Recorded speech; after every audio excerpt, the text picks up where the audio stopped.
సందేశాన్ని మనకు అందించిన దేవుని దాసులు, దేవుని సేవకులు, వారికి మా హృదయపూర్వకమైన వందనాలు తెలియజేస్తూ ఉన్నాను. ప్రియులారా, ఒక అద్భుతం అనేది జరిగింది ఇక్కడ. ఏంటి చెప్పండి? మరుగున పడిన గ్రంథపు మాటలు తెరవబడుతున్నాయి. ఇప్పటి వరకు కూడా మరుగున పడిపోయిన గ్రంథపు మాటలు తెరవబడ్డాయి. ఇప్పటి వరకు కూడా కొన్ని నెలలుగా జరుగుతున్న సభల్లో అదే జరుగుతుంది. మనకి వాల్ పోస్టర్లో కింద గమనిక అని ఒక చక్కని మాట మనకి తెలియపరిచారు. మనకు ఒక క్లూ అన్నమాట అది. ఇక్కడికి వచ్చి మీరు ఏదో సభలకు మేము కూడా వెళ్ళిపోతున్నాం, పలానా చోట సభలు జరుగుతుంటే వెళ్ళగలుగుతున్నాం, వెళుతున్నాం, మేము వస్తున్నాం అని చెప్పుకోవడానికి కాదు. మీరు ఇక్కడికి వచ్చి గ్రంథంలో మరుగుపడిపోయిన ఆ గ్రంథపు మాటలు తెరవబడుతుంటే మీరు స్వయంగా వచ్చి నేర్చుకుంటున్నారు అన్న సంగతిని మనకి ఒక క్లూ ఇవ్వబడింది. అదే ఒక గమనిక, అదే ఒక హెచ్చరిక. కాబట్టి ఇప్పటి వరకు కూడా ఈ నెలలో ఈ 16వ తారీఖున ఈ రాత్రికాల సమయంలో దేవుని దాసులను దేవుడు బలపరిచి స్థిరపరిచి పరిశుద్ధాత్మ సహాయముతో మరొక్కసారి పరిశుద్ధ గ్రంథంలో మరుగుపడిపోయిన ఈ సమాజంలో, క్రైస్తవ సమాజంలో మరుగున పడిపోయిన గ్రంథపు మాటలు తెరవబడ్డాయి. మీ సంతోషాన్ని నిజంగా వెలబుచ్చాలనుకుంటే మీ యొక్క సంతోషాన్ని వెలబుచ్చాలని మరొక్కసారి మీకు తెలియపరుస్తున్నాను. నిజంగా మీరు గ్రంథపు మాటలు తెరవబడుతున్నాయి, మేము వింటున్నాం, నేను నేర్చుకుంటున్నాం, మేము గ్రహిస్తున్నాం. ఇప్పటి వరకు బోధించబడుతున్నది ఏంటో, ఇప్పుడు బోధించబడుతున్నది ఏంటో, దానికి దీనికి వ్యత్యాసము, తేడా మనకు అర్థమవుతుందని అనుకుంటే నిజంగా మీరు విన్నారు, మీరు నేర్చుకుంటున్నారు, మీకు అర్థమయ్యింది. మరుగున పడిన గ్రంథపు మాటలు తెరవబడుతున్నాయని అనుకుంటే మీకేమైనా సందేహాలు, ఏమైనా ప్రశ్నలు, మీరు ఇంతకుముందు చదువుతున్న ఆ గ్రంథాన్ని మీరు చదువుతున్నట్టుగా మీకు ఏమైనా సందేహాలున్నా, కొన్ని నెలలుగా ఇక్కడ జరగబడుతున్న ఈ అంశంపై మీకేమైనా ఒకవేళ విన్న ఆ యొక్క సందేశాలలో మీకు ఏమైనా సందేహాలున్నా, ఇప్పుడు విన్న ఈ సందేశం ద్వారా మీకేమైనా ప్రశ్నలు ఉంటే దయచేసి మీరు తెలియపరచండి. దేవుని సేవకులను అడగండి. వారు మనకు స్వయంగా మనకి సమాధానం చెప్పడానికి సిద్ధంగా ఉన్నారు. కనుక మీకు ఇవ్వబడిన ఈ యొక్క సమయాన్ని సద్వినియోగం చేసుకోవాలి.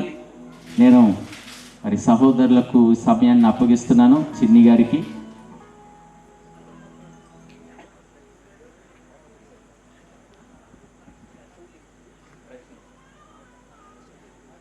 దయచేసి ఎవరైనా రాసిచ్చినా లేదా తిరిగి లేచి అడిగినా మీరు అడగవచ్చు. మీకు సమయం ఇవ్వబడుతుంది. ఈ సమయాన్ని మీరు సద్వినియోగం చేసుకోండి. మీరు విన్నారా లేదా, అసలు వచ్చి వింటున్నారా, వెళ్ళిపోతున్నారా, మిమ్మల్ని మీరు మోసపుచ్చుకుంటున్నారా, నిజంగా భ్రమపరచు ఆత్మలో మీరు బలైపోతున్నారా లేదా అనేది ఇప్పుడు అర్థమవుతుంది. ఏమండి, ప్రతి నెలలో కూడా మనకు వర్తమానం అందించి మనకు వెళ్ళిపోవడం అనేది జరుగుతుంది. కానీ ఇప్పుడైతే సందేశం మనకి ఇవ్వబడింది. సందేహాలను అడిగారు, వాటికి జవాబు ఇవ్వడానికి, సమాధానం చెప్పడానికి సేవకులు మీకు సమయం అప్పగిస్తున్నారు. మీరు సద్వినియోగం చేసుకోండి.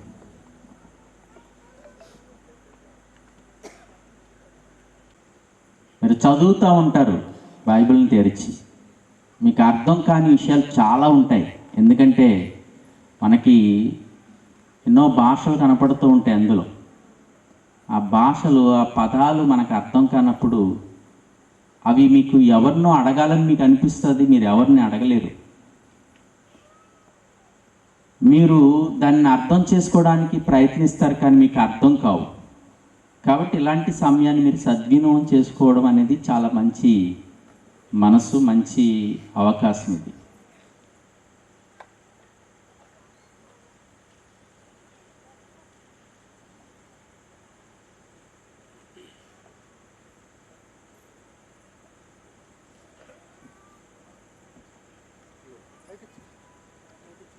దేవుని దాసులకు ఈ సమయాన్ని అప్పగిస్తుంది. కొన్ని ప్రశ్నలు, ఇలాంటి ప్రశ్న జవాబుల కార్యక్రమాలు దాదాపు ఒక 150-200 దాకా చేసింటారు. ఫస్ట్లో ఇట్లాగే ఉంటుంది, రావు ప్రశ్నలు. దీన్ని ఐస్ బ్రేకర్ అంటారు. అంటే బండి స్టార్ట్ అవ్వాలి, కొంచెం స్టార్ట్ అయిన తర్వాత ఆగదు. రాత్రి 12 కూడా అవుతుంది. కాకపోతే మీరు అంతసేపు నన్ను పెట్టకండి. ఇక్కడ నేను పొద్దున్నే ఇంకొక చోటుకి వెళ్ళాలి. రాజమండ్రిలో రావులపాలెంలో నాకు క్లాస్ ఉంది. సో ఒకవేళ ఏదైనా ప్రశ్నలు ఉంటే కనుక వెంటనే ఇచ్చేద్దరు. కానీ బాప్టిజం తీసుకున్న తర్వాత మరలా పాపం చేస్తే దేవుడు క్షమిస్తాడా? మరలా తిరిగి ఆత్మీయ జీవితంలో కొనసాగవచ్చా? దేవుడు చేర్చుకుంటాడు. దేవుడు క్షమించని పాపం అంటూ ఏది లేదు. దేవుడు మరిన్ని అవకాశాలు ఇచ్చే దేవుడు. ఆయన మనతో ఏదో కొద్దిగా తప్పైందని ఆయన తన కుటుంబం నుంచి వెలిగేసేవాడు కాదు. ఆయన తండ్రి. అలాగని చెప్పి దేవుని యొక్క కృపను, దేవుని యొక్క దయను ఆసరాగా తీసుకుని పాపపు జీవితంలోనే జీవిస్తాను అని అంటే కూడా కుదరదు. అప్పుడు దేవుడు మనల్ని విడిచిపెట్టడం కాదు, మనమే దేవుడిని విడిచిపెట్టిన వాళ్ళం అవుతాం. ఆయన మనల్ని ఎప్పుడూ క్షమిస్తాడు. ఆయన దగ్గరికి తిరిగి వెళితే ఎప్పటికీ క్షమాపణ దొరుకుతూనే ఉంటుంది. కానీ మనం వాత వేయబడిన మనస్సాక్షికి గురయ్యే అవకాశం ఉంది. మనం మన ప్రాధాన్యతలలో దేవుణ్ణి పక్కన పెట్టి సొంత ఆలోచనలకు ప్రాధాన్యం ఇస్తూ పాపంలో బ్రతికే అవకాశం ఉంది. అటువంటి దాని నుంచి దూరం అవటం మంచిది. బాప్తిసం తీసుకోవడానికి సరైన సమయం ఉంటుందా? ఏ ఏజ్లో తీసుకోవచ్చు? అలాంటి సమయం ఏది లేదు. నిర్ణయం చేసుకునే శక్తి ఉంటే చాలు. నిర్ణయించుకోగల శక్తి, ఇది కరెక్ట్, నా జీవితానికి ఇది కరెక్ట్, నాకు రాజు యేసే, ఈయనే దేవుడు, ఈయననే నేను అనుసరిస్తాను అన్న నిర్ణయం చేసుకునే శక్తి, ఆ ఏజ్ ఉంటే చాలు. కొంతమందికి ఆ నిర్ణయం చేసుకునేటటువంటి పరిపక్వత 30 ఏళ్ళకు వస్తుంది. కొంతమందికి 15 ఏళ్ళకే వస్తుంది, 13 ఏళ్లకు వస్తుంది, 10 ఏళ్లకు వస్తుంది. సో అలాంటి స్పెసిఫిక్గా ఇన్ని సంవత్సరాలకే తీసుకోవాలి అనేది లేదు. అలాగని చెప్పి చిన్న బిడ్డలకు పుట్టిన వెంటనే బాప్తీసం ఇస్తూ ఉంటారు. 1 సంవత్సరానికి దాన్ని సమర్పణ అని కూడా పిలుస్తూ ఉంటారు. పాత రోజుల్లో చేసేవారు. బైబిల్ గ్రంథము నమ్మి బాప్తిసం తీసుకోమని చెప్తోంది. సో నమ్మాలి. నమ్మటానికి సరైన వయసు, అది 10 కావచ్చు, 8 కావచ్చు, 15 కావచ్చు, కొంతమందికి 30 ఏళ్ళకు కూడా రాదు ఆ పరిపక్వత. సో నమ్మి బాప్తిసం తీసుకోవాలి. ఊరికే మునిగితే పెళ్లి చేసుకోవటానికో, పేరు పెట్టించుకోవటానికో, తాళి కట్టించుకోవటానికో అలాంటి బాప్తిసమే కాదు. దానికి ఇంట్లో షవర్ కింద స్నానం చేయడానికి తేడా ఏం లేదు. ఆడ కనీసం సపర్ణ పెట్టుకుంటావు, ఇక్కడ అది కూడా ఉండదు. అలాంటి మునుగుళ్ళు వేస్ట్. బాప్తిసం అనంటే ఈ లోకానికి చనిపోవటం, ఈ లోక మర్యాదకు చనిపోయి క్రీస్తు మర్యాదలోనికి జీవించడం. అంటే నేను నూతన సృష్టినయ్యాను అని ప్రపంచానికి ప్రకటించడం. ఆ పరిపక్వతలోనికి వచ్చినప్పుడే బాప్తిసం తీసుకోవాలి. చదువుకుంటున్న పిల్లలు ఎప్పుడు తీసుకోవాలి? పుస్తకాలు పట్టుకొని చదువుకుంటూనే ఉంటారా రోజంతా? అలా ఏం కాదు కదా. పుస్తకం చేత్తో పట్టుకొని బాప్తిసం తీసుకోవాల్సిన అవసరం లేదు. చదువుకుంటున్న పిల్లలైనా చదువుకోని పిల్లలైనా వయస్సు అదే. కొంతమంది పిల్లలు పరీక్షలో మంచి మార్కులు వస్తే నేను బాప్తిసం తీసుకుంటానని మొక్కుబడులు పెట్టుకుంటుంటారు. నేను క్లాస్లో నాకు ఫస్ట్ క్లాస్ వస్తే బాప్తిసం తీసుకుంటాను. మొక్కుబడులకు బాప్తిసాలు తీసుకోకండి. మీరు చదువుకునే సమయంలో నిబద్ధత కలిగి చదువుకోవటమే దేవుణ్ణి సరిగ్గా అనుసరించడం. మీరు ఉద్యోగం చేసే సమయంలో నిబద్ధత కలిగి ఉద్యోగం చేయటమే దేవుణ్ణి సరిగ్గా అనుసరించడం. చదువుకునే క్రమంలో ఇంకొకటి ఏదో మనసులో పెట్టుకుని ఉద్యోగం చేసే క్రమంలో అయ్యో నేను చదువుకోలేదే అని ఆలోచించి ఇలాంటివి వద్దు. చదువుకునే సమయంలో మంచి చదువుకోండి. మీ చదువు అయిపోయేంత వరకు వెయిట్ చేయాలి అని అనుకుంటే వెయిట్ చేయండి. వెయిట్ చేసిన తర్వాత బాప్తిసం తీసుకోండి, ఇబ్బంది ఏమీ లేదు. మొక్కుబడుల కారణంగా కాదు. అలాగని చెప్పి చదువుకునే సమయంలో నేను బాప్తిసం తీసుకోకూడదా? అలా ఏమీ లేదు. మీరు నమ్మితే, మీరు క్రీస్తును వెంబడించాలి అన్న నిర్ణయంలోనికి వస్తే, ఏ రోజైనా ఏ క్షణమైనా మీకు కావాల్సిందల్లా ఒకటే, నీళ్లు, బాప్తిసం ఇవ్వటానికి ఒక విశ్వాసం, అంతే. ఇంకేది అవసరం లేదు. ఇకపోతే కొంతమంది నాకు తెలిసిన వాళ్ళు ఆఫ్ఘనిస్తాన్ అనే దేశంలో నాకు తెలిసిన వారు, నేను ఎప్పుడు వాళ్ళని కలవను కూడా కలవలేదు. కేవలం ఫోన్ ద్వారా నాకు టచ్లోకి వచ్చారు. నాకు కొన్ని నెలల క్రితం తెల్లటి వస్త్రాలు వేసుకున్నటువంటి ఒక వ్యక్తి కనిపించారు. ఆయన చేతులు నాకు చూపించి, నీకోసం నిన్ను నూతన సృష్టిగా మార్చడానికి, నిన్ను పాపం నుంచి విడిపించడానికి వచ్చింది నేనే అని తాను చెప్పుకున్నారు. అది ఎవరు అని నేను వెతికితే నాకు ఒక ఆయన చెప్పాడు, నువ్వు యేసు గురించి మాట్లాడుతున్నావని, కానీ నువ్వు ముస్లిం కదా, అలా మాట్లాడకూడదు అని చెప్పారు. కానీ నేను కన్ఫ్యూజ్ అయ్యాను. కానీ ఏదో ఒక రకంగా నాకైతే అర్థమైంది, నా కోసం వచ్చింది ఆయన మాత్రమే. సో మీరు నాకు బాప్తిజం ఇస్తారా అని అడిగాడు. నేను ఇండియాలో ఉంటాను, నువ్వు ఆఫ్ఘనిస్తాన్లో ఉంటావు, నేను ఎలా రావాలి, ఎలా ఇవ్వాలి అని అన్నాను. ఏమీ లేదు, స్కైప్ పెట్టుకుందాం అన్నాడు. స్కైప్ ఆయన పెట్టాడు, నేను ఇక్కడ స్కైప్ ఆన్ చేసుకున్నాను, ప్రార్థన చేశాను. షవర్ ఆన్ చేసి నిలబడ్డాడు కింద, తండ్రి కుమార పరిశుద్ధాత్మ నామంలోనికి అని చెప్పాను. సో కొన్ని ఎక్సెప్షన్స్ ఉంటాయి, కొన్ని ఎక్సెప్షన్స్. ఉదాహరణకు ఆఫ్రికాలో ఉండేవాళ్ళు, వాళ్ళకు ఒక చిన్న నీటి బిందువు కూడా, లేకపోతే బొట్టు కూడా వాళ్ళకి చాలా ప్రాముఖ్యం. అలాంటి చోట నేను ఒక పెద్ద ట్యాంక్ కావాలి, దాంట్లోకి పోయి నేను మునుగుతాను అని అంటే కుదరదుగా, నీళ్ళు లేవు. కొంతమంది కుష్ఠ రోగులు ఉంటారు, వాళ్ళు మునిగిన నీళ్ళల్లోనికి వేరే వాళ్ళు మునిగితే వాళ్ళకు కూడా ఆ రోగం వచ్చే అవకాశం ఉంది. అలా ఉండకుండా ఉండటం కోసమే కొంతమంది అంటువ్యాధి ఉన్న వాళ్ళకు బాప్తిసం ఇచ్చే క్రమంలో నీరు ఎక్కువగా లేని క్రమంలో బాప్తిసం ఇచ్చే పద్ధతిని కొద్దిగా మార్చారు. అదేం తప్పేం కాదు.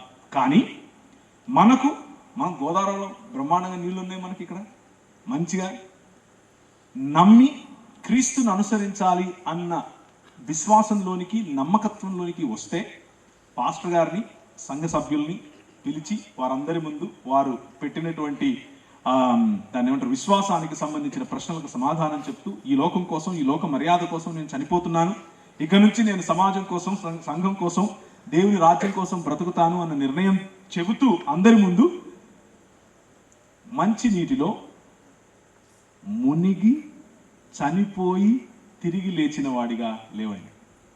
అది మంచి పద్ధతి, అలా చేయండి. బాప్తిసం తీసుకున్న తర్వాత మరలా తప్పులు చేశాక ప్రార్థన, వాక్యం చేసుకోలేకపోతున్నాం, దీన్ని ఎలా జయించాలి? ఇది ప్రతి ఒక్కరిలో ఉండేటటువంటి ప్రశ్నే. బాప్తిసం తీసుకోక ముందు కూడా ఇదే సమస్య. బాప్తిసం తీసుకున్న తర్వాత కొత్త కొమ్ములేమి రావు, కొత్త బలమేమి రాదు, కొత్త కెమికల్ ఏమి నీలోకి ఎక్కించరు.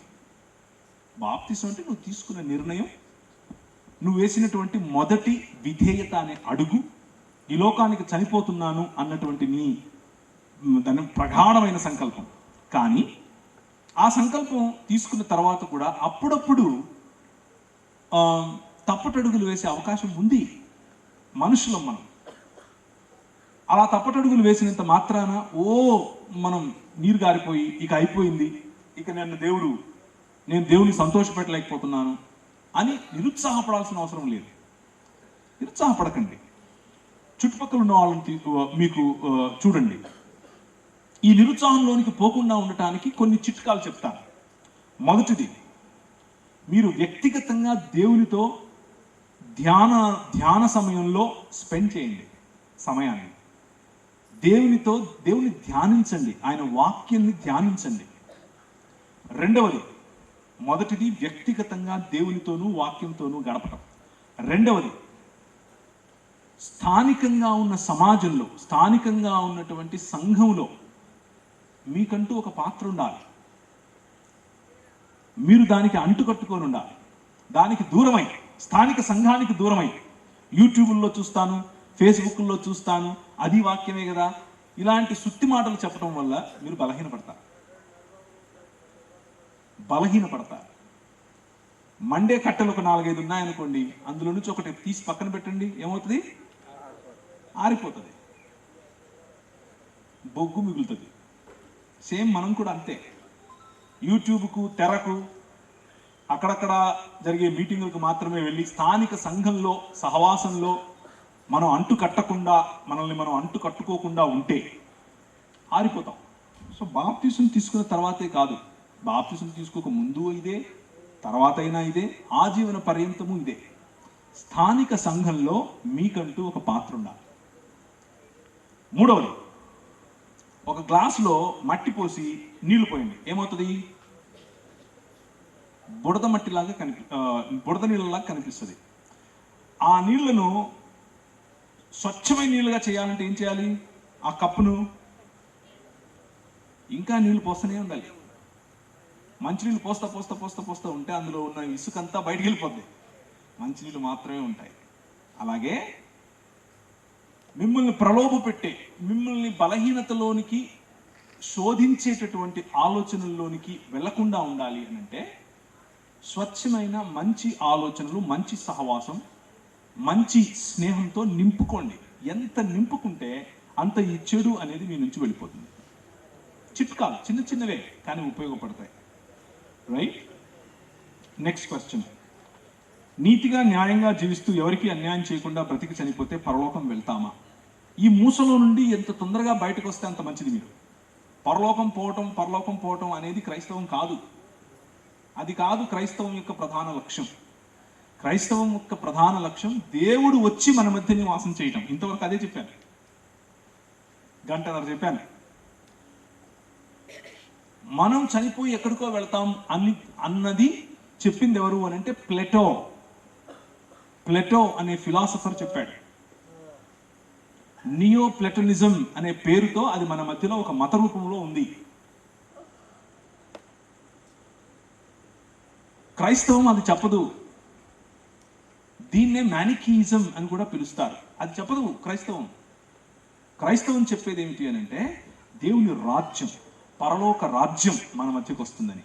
ఆయన ఎక్కడ ఉంటే భూమి ఆకాశములను కలిపేటటువంటి ఆయన సన్నిధి మనకు పరలోకం. ఇప్పుడు మనం దాన్ని అనుభవించవచ్చు. ఇప్పుడు ఆయన సన్నిధిని మనం అనుభవించవచ్చు, ఒకరికి ఇవ్వచ్చు. అది సాధ్యం. ఎలా అంటే ఆయనతో సంబంధం, ఎలా అంటే ఆయనతో మంచి సంబంధం, సాటి మనుషులతో మంచి సంబంధం. రైట్? రాబోయే రోజుల్లో దీని యొక్క సంపూర్ణతను చూస్తారు. నూతన ఆకాశము, నూతన భూమిని చూస్తారు. నీతిగా న్యాయంగా జీవిస్తూ ఎవరికి అన్యాయం చేయకుండా బ్రతకాలి అనంటే ఆ భావజాలం కేవలం 66 పుస్తకాలు ఉన్నటువంటి బైబిల్ గ్రంథంలో మాత్రమే ఉంది, ఇంకెక్కడా లేదు. నేను చూశాను, అన్ని చూసిన తర్వాత చెప్తున్నాను వీలైనంతగా. అన్ని దేవతలు దేవుళ్ళు ఉండగా యేసుక్రీస్తు వారిని ఎందుకు నమ్మాలి? ప్రతి మతంలోనూ దేవీ దేవతలు ఉంటారు, వారిని గౌరవించాలి. వారి మత అనుసరణ ప్రకారం వారికి ఉన్నటువంటి గౌరవాన్ని మనము గౌరవించాలి. ఎప్పుడూ కూడా దూషించకూడదు, ఎప్పుడూ కూడా దుర్భాషలు ఆడకూడదు, ఎప్పుడూ కూడా చిన్న చూపు చూడకూడదు. అది కాదు మన పిలుపు. యేసుక్రీస్తుని ఎందుకు నమ్మాలి అనంటే మొదటిగా ఆయన చారిత్రక పురుషుడు కాబట్టి. చరిత్రలో ఆయన పుట్టినట్లు, ఆయన మరణించినట్లు, ఆయన తిరిగి లేచినట్లు, ఆయన జీవించిన ఆయన ఇల్లు, ఆయన ఊరు ప్రతి ఒక్కటి మన కళ్ళ ముందు చరిత్రలో కనిపిస్తోంది. రెండవది, ఆయన పుట్టుకకు 1300 పైచిలుకు సంవత్సరాల నుంచి ఆయన పుట్టుకను గురించి చెబుతూ వస్తున్నారు. అంటే ఆయన పుట్టుకను గురించి ప్రవచనం జరిగింది కాబట్టి. మూడవది, క్రీస్తు మనిషికి మతం నేర్పటానికి కాదు, దేవీ దేవుళ్ళుగా వచ్చినవాడు కాదు, మనిషిగా వచ్చాడు కాబట్టి, సంపూర్ణమైన మనుష్యత్వాన్ని మనుషులకు చూపించాడు కాబట్టి. ఎవరిని చెయ్యెత్తి కొట్టలేదు, ఎవరిని పన్నెత్తి ఒక మాట తిట్టలేదు, క్షమాపణ నేర్పించాడు. ఎప్పుడు స్కూల్కి వెళ్ళలేదు, యూనివర్సిటీస్కి వెళ్ళలేదు, కానీ యూనివర్సిటీస్, స్కూల్స్ అన్నీ ఆయన గురించే మాట్లాడతాయి. ఎప్పుడు జెండా పట్టుకొని రాజకీయం చేయలేదు, కానీ ఈ ప్రపంచంలో ఉన్న అధికారులందరూ ఆయన వైపే చూస్తారు. ఎప్పుడూ ఎవరిని ఆయన దాన్ని ఏమంటారు, క్లిష్టమైనటువంటి పదాలతో ఏదో ఫిలాసఫర్ లాగా మాట్లాడలేదు, సులభంగా మాట్లాడాడు. మనుషులకు అర్థమయ్యే భాషలో సులభంగా, సరళంగా మాట్లాడాడు. ఇలా చెప్పుకుంటూ పోతే ఆయన సుగుణాలు చాలా ఉన్నాయి. బైబిల్ గ్రంథం క్రీస్తును పురాతన కాలం నుంచి శాశ్వత కాలము తనను తాను ప్రకటించుకుంటూ వస్తున్నటువంటి దేవునిగా పరిచయం చేస్తుంది. కాబట్టి నిజమైన మనిషి, నిజమైన దేవుడు, కల్పన కానివాడు, చారిత్రక పురుషుడు అయినటువంటి క్రీస్తు మీ ముందున్నాడు. ఆయన మార్గం మీ ముందుంది, ఆయన చెప్పిన బోధ మీ ముందుంది. సరిచూసుకోండి. మీకు అది ఉపయోగపడుతుంది అని అనిపిస్తే, మీ జీవితాలు దాని ద్వారా మారతాయి అని మీకు అనిపిస్తే, అనేకులు ఈ మార్గాన్ని పట్టుకున్నారు, అనేకులు వారి జీవితాల్లో వెలుగును నింపుకున్నారు. మీకు అవకాశం ఉంది, ఒకసారి ట్రై చేసి చూడండి. దేవుని వాక్యం ఏం చెప్తుంది అని అంటే, రుచి చూచి ఎరగాలి ఆయన ఎంత ఉత్తముడో. ఎందుకు అని అంటే ఒకసారి రుచి చూడండి, ఎందుకో మీకే అర్థమవుతుంది, ఆయన మాత్రమే అని. చనిపోయిన తర్వాత పరలోకం ఉందని ఎలా నమ్మడం? చనిపోయిన తరువాత పరలోకం కాదు, పరదైస్ ఉంటుంది. పరడైస్ అన్న పదానికి అర్థం ఏంటంటే గార్డెన్, తోట అని. ఉదాహరణకు మీరు ఏదైనా తీర్థయాత్రకు వెళ్ళారనుకోండి, తీర్థయాత్రకు వెళ్ళినప్పుడు దేవాలయంలోనికి వెళ్ళటానికి ముందు ఒక తోటలోనో లేకపోతే ఒక ఏదైనా విడిది ప్రాంతంలో మీరు సేద తీరుతారు. లాడ్జ్ అని పిలుస్తాం దాన్ని. పారడైస్ అని అంటే దాని అర్థం అదే, తోట, విడిది. అది డెస్టినేషన్ కాదు, అది డెస్టినేషన్కు ముందున్నటువంటి ఒక స్టెప్. డెస్టినేషన్ ఏంటి అని అంటే నూతన ఆకాశం, నూతన భూమి, ఆయన చేస్తున్నటువంటి నూతన సృష్టి. క్రైస్తవులు ప్రేమించి ప్రేమ వివాహం చేసుకోవచ్చా? ప్రేమ తప్పు కాదు, వివాహము తప్పు కాదు. వివాహం లేని ప్రేమ తప్పు. చట్టాపట్టాలు వేసుకొని తిరుగుతాం, కొన్ని రోజుల తర్వాత నీ దారి నీది, నా దారి నాది అనే లోక మర్యాద తప్పు. ప్రేమించటంలో తప్పులేదు, వివాహంలో తప్పులేదు. వివాహంలో ఉన్న ప్రేమ శ్రేష్టమైనది, అది సరైన మార్గం. వివాహం తర్వాత భార్యాభర్తలు విడాకులు తీసుకోవచ్చా? భార్యాభర్తలు వారి హృదయ కాఠిన్యమును బట్టి దేవుడు పరిత్యాగ పత్రిక అనే దాన్ని అనుమతించాను అని చెప్పాడు. అంతేకాని విడాకులు, ఒకరిని విడిచి ఒకరు ఉండేటటువంటి తీసుకునే నిర్ణయం, అది దేవుని చిత్తం కాదు.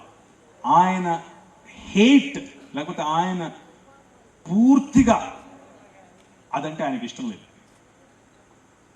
క్షమాపణ. నీ భార్య ఒకవేళ తప్పు చేస్తే నీకు వ్యతిరేకంగా క్షమాపణ. నీ భర్త నీకు వ్యతిరేకంగా తప్పు చేస్తే క్షమాపణ. క్షమాపణ అన్నిటికంటే ఉత్తమమైనది.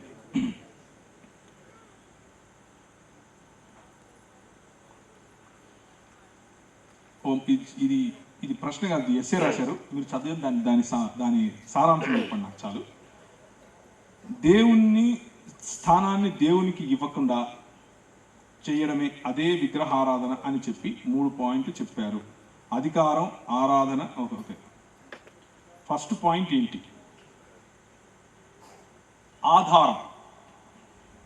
ఆధారం. రొట్టెలుగా రాళ్లను చేసుకోమని, భోజనం అనే ఆధారం. మనిషి బ్రతకటానికి భోజనం అనే ఆధారం కావాలి. ఆ భోజనం నీ చేతనైతే చేసుకో, రొట్టెల్లో నుంచి నీ బలహీనతను తృప్తిపరచుకో అని చెప్తే, నా ఆధారం నేను తినే భోజనం కాదు, నా తండ్రి నోటి నుంచి వచ్చే ప్రతి మాట అని చెప్పాడు ప్రభు. అది నేను చెప్పిన ఇంకొక ప్రక్కవారిని క్షమించలేకపోతున్నాను, ఒకరిని క్షమించాలంటే ఏం చేయాలి? క్షమించకుండా ఉంటే పరలోకం చేరుకుంటారా? పరలోకం అనే మూస నుంచి ఫస్ట్ బయటకు వచ్చేయండి. పరలోకం దేవుడు ఎక్కడ ఉంటే అదే, దేవుని నివాస స్థలమే పరలోకం. రైట్, గుర్తుంచుకోండి. ప్రక్కవారిని క్షమించలేకపోతున్నాము, ఒకరిని క్షమించాలంటే ఏం చేయాలి? క్షమించాలంటే క్షమాపణే చేయాలి, వేరే ఆప్షన్ ఏమీ లేదు. అయితే ఒకటి గుర్తుపెట్టుకోండి, ఏంటంటే క్షమించనంత వరకు నిజానికి ఒక చెరలో లేకపోతే దాన్ని ఏమంటారు, ఒక బందిఖానాలో ఉన్నది అవతల వ్యక్తి కాదు, మీరే. ఎప్పుడు క్షమిస్తారో అప్పుడు మీరు మీ కొరకు కట్టుకున్నటువంటి ఆ బందిఖానా నుంచి బయటకు వస్తారు. ఫ్రీడమ్, చాలా మంచిగా ఊపిరి పీల్చుకుంటారు. క్షమాపణలో ఆ శక్తి ఉంది. కాబట్టి క్షమించండి. క్షమించలేకపోతున్నారా? మీకు గుర్తు చేసుకోవాల్సింది ఏమిటి అని అంటే, మీరు చాలా మంచోళ్ళు అయి ఉండొచ్చు. ఒకవేళ నేను నా గురించి కనుక ఆలోచిస్తే, నాకంటే దరిద్రుడు కూడా కనపడ్డు నాకు. నాలాంటి వాడినే దేవుడు క్షమించాడు. క్రీస్తు నా కోసం మృతి పొందాడు, క్రీస్తు నా కోసం శ్రమలు అనుభవించాడు. అలాంటిది నా పక్కన నేను క్షమించలేనా అన్న ఈ మార్గంలో నుంచి కొంచెం స్ఫూర్తిని తెచ్చుకుంటాను నేను. మీకు అది ఉపయోగపడితే మీరు చేసి చూడండి. యవనేచ్ఛను ఎలా జయించాలి, ఇంతకుముందు చెప్పినటువన్నీ కూడా మీకు ఉపయోగపడతాయి. ఎలా జయించాలి అంటే, మొదటిగా దేవుడు మరియు వాక్యాన్ని ధ్యానించటం ఎక్కువగా. రెండవదిగా స్థానిక సంఘములో కట్టుబడి ఉండటం. మూడవదిగా ఒంటరితనాన్ని అవాయిడ్ చేసి సహవాసంలో ఉండటం. నాలుగవదిగా చీకటి జీవితం నుంచి పక్కన ఉండాలి అని అంటే మీకు మంచి స్నేహితులు ఉండాలి. మంచి స్నేహితులు అంటే దాని అర్థం ఏమిటి అని అంటే, మీ బలహీనతలు సైతం చెప్పుకోగలిగేటటువంటి స్నేహితులు ఉండాలి. మీ బలహీనతలు సైతం చెప్పుకోగలిగే స్నేహితుడు ఒకవేళ దొరికితే మంచిది, ఒకవేళ అలా దొరక్కపోతే వెతుక్కోండి. చాలామంది ఈరోజు నేను ఎక్కువగా యువతుల మధ్య పనిచేస్తాను.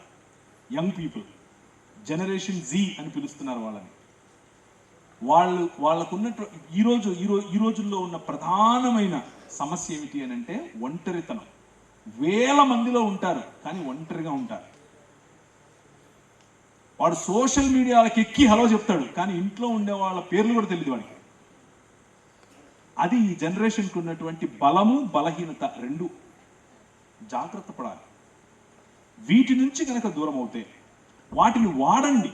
వాటిని ఎలా మీ కొరకు, మీ భవిష్యత్తు కొరకు వాడుకోవచ్చో వాడుకోండి. కానీ స్థానిక సంఘం, మంచి స్నేహితులు, తలపెట్టుకుని ఏడవటానికి ఒక భుజం మీకు ఉండాలి. ఇప్పుడు తలపెట్టి ఏడవటానికి ఒక భుజం మీకు తోడుగా లేదు అని అంటే మీరు చాలా నష్టపోతారు. మనం మనుషులం, మనకు ఆ స్నేహం కావాలి. నీ భర్త ఆ భుజం అయ్యే అవకాశం ఉంది, నీ భార్య ఆ భుజం అయ్యే అవకాశం నీకుంది. ఒకవేళ నీకు వివాహం కాకపోతే నిజంగా నిన్ను ప్రేమించే నీ తల్లిదండ్రులు ఆ భుజం అయ్యే అవకాశం ఉంది. తల్లిదండ్రులకు ఒక చిన్న మాట, మీ పిల్లలు మీ దగ్గరకు వచ్చి వారికి ఉన్న బలహీనతలు సైతం మనసు విప్పి మాట్లాడుకోగలిగేటటువంటి ఫ్రీడమ్ ఇవ్వండి, భద్రతనివ్వండి. మా నాన్న దగ్గరికి వెళ్ళి చెప్తే ఓ సోది చెప్తాడు, ఓ తిడతాడు. మా అమ్మ దగ్గరికి వెళ్తే అంతే, ఇంకా రేపటి నుంచి మొత్తం ఏముంటుంది, కారాలు మిరియాలే ఉంటాయి. ఇలాంటిది కనుక మీరు మీ ఇంట్లో క్రియేట్ చేస్తుంటే, దాన్ని మీరు భక్తి, దాన్ని మీరు గొప్ప దేవుని బిడ్డను నేను అని మీరు ఫీల్ అవుతూ ఉంటే మీ కర్మ, మీరు మీ పిల్లల్ని కోల్పోతారు. మీ అధిక భక్తి మీ పిల్లలను దేవుని నుంచి దూరం చేస్తుంది, మీ దగ్గర నుంచి దూరం చేస్తుంది. మళ్ళీ చెప్పనా, మీ అధిక భక్తి మీ పిల్లలను దేవుని నుంచి దూరం చేస్తుంది, మీ దగ్గర నుంచి దూరం చేస్తుంది. మీరు అనుకోవచ్చు నేను పెద్ద భక్తున్నని, మీ పిల్లల మనసుల్లో మీరు జీరో అవుతారు. అలా ఉండకండి. వాళ్ళకి సమయాన్ని ఇవ్వండి. వాళ్ళు మీ దగ్గరికి వచ్చి వాళ్ళ బలహీనతలు చెప్పుకోగలిగేటట్లుగా వాళ్ళని ప్రేమించండి. నిన్న ఉదయం పాస్పోర్ట్ తీసుకోవటం కోసమని నేను నా కూతురు వెళ్ళాం. ఆ అమ్మాయికి 16 ఏళ్ళు.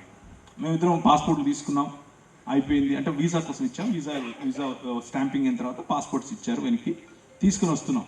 మేము ఒక కాఫీ షాప్లో కూర్చొని మాట్లాడుకుంటున్నాం. చక్కగా మాట్లాడుకొని కాఫీ ఆర్డర్ చేసుకుని అంతా అయిపోయిన తర్వాత ఎవరైతే కాఫీ ఇస్తున్నారో ఆ అమ్మాయి వచ్చి మాకు కాఫీ ఇచ్చిన తర్వాత, సార్ ఒక మాట అడుగుతానేం అనుకోరు కదా అనింది. చెప్పమ్మా ఏంటంటే, ఈ అమ్మాయి ఎవరు సార్, మీ పాప అని అడిగింది. అవునంటే, భలే ఉన్నారు సార్ మీరిద్దరు అనింది. మీరు క్రిస్టియన్సా అని కూడా అడిగింది. నాకు మతిపోయింది. మన పిల్లలతో ఎలా సమయం గడుపుతామో దాన్ని బట్టి ఎదుటి వాళ్ళు మనం క్రిస్టియన్స్ అని కూడా గుర్తిస్తారట. నిన్న జరిగింది ఇది, నేను అబద్ధం చెప్పట్లేదు, మీకు జరిగింది చెప్తున్నాను. కెఫే కాఫీ డే జరిగింది, అది కూడా హైటెక్ సిటీ ఎదురుగా జరిగింది. So spend time with your kids. మీ పిల్లలతో సమయం గడపండి, వాళ్లకు మీరే బలం. మన కోపాన్ని ఎలా తగ్గించుకోవాలి, స్వార్థం లేకుండా ఈ లోకంలో ఎలా జీవించాలి, మన కోపాన్ని తగ్గించుకోవటానికి చాలా చిట్కాలు ఉన్నాయి. ఉదాహరణకు 5 లెక్క పెట్టడం, ఉదాహరణకు ఆ ప్లేస్ నుంచి వెళ్ళిపోవటం, ఉదాహరణకు అటువంటి సన్నివేశాల్లో ఉండకుండా ఉండటం, ఇలాంటివి మనం చేయాలి. కానీ అన్నిటికీ మించి ఈ 2 ప్రశ్నలకు కూడా స్వార్థం లేకుండా, కోపం లేకుండా ఒక చక్కటి ఆన్సర్ ఏమిటి అని అంటే పరిశుద్ధాత్ముని చేత నింపబడటం. నేనేదో మతం చెప్తున్నాను అనుకునేది, నో, ప్రాక్టికల్గా చెప్తున్నాను. పరిశుద్ధాత్ముని చేత నింపబడితే మీలో రోజు రోజుకు నిజమైన మానవత, నిజమైన మనుష్యత్వం వస్తుంది. దేవత్వం వచ్చేది కాదు. పరిశుద్ధాత్మ నింపబడితే మనుష్యత్వం వస్తుంది. మనిషిగా మీరు మారతారు. ఎదుటివాడి తప్పును పెద్ద మనసుతో అర్థం చేసుకోగలుగుతారు.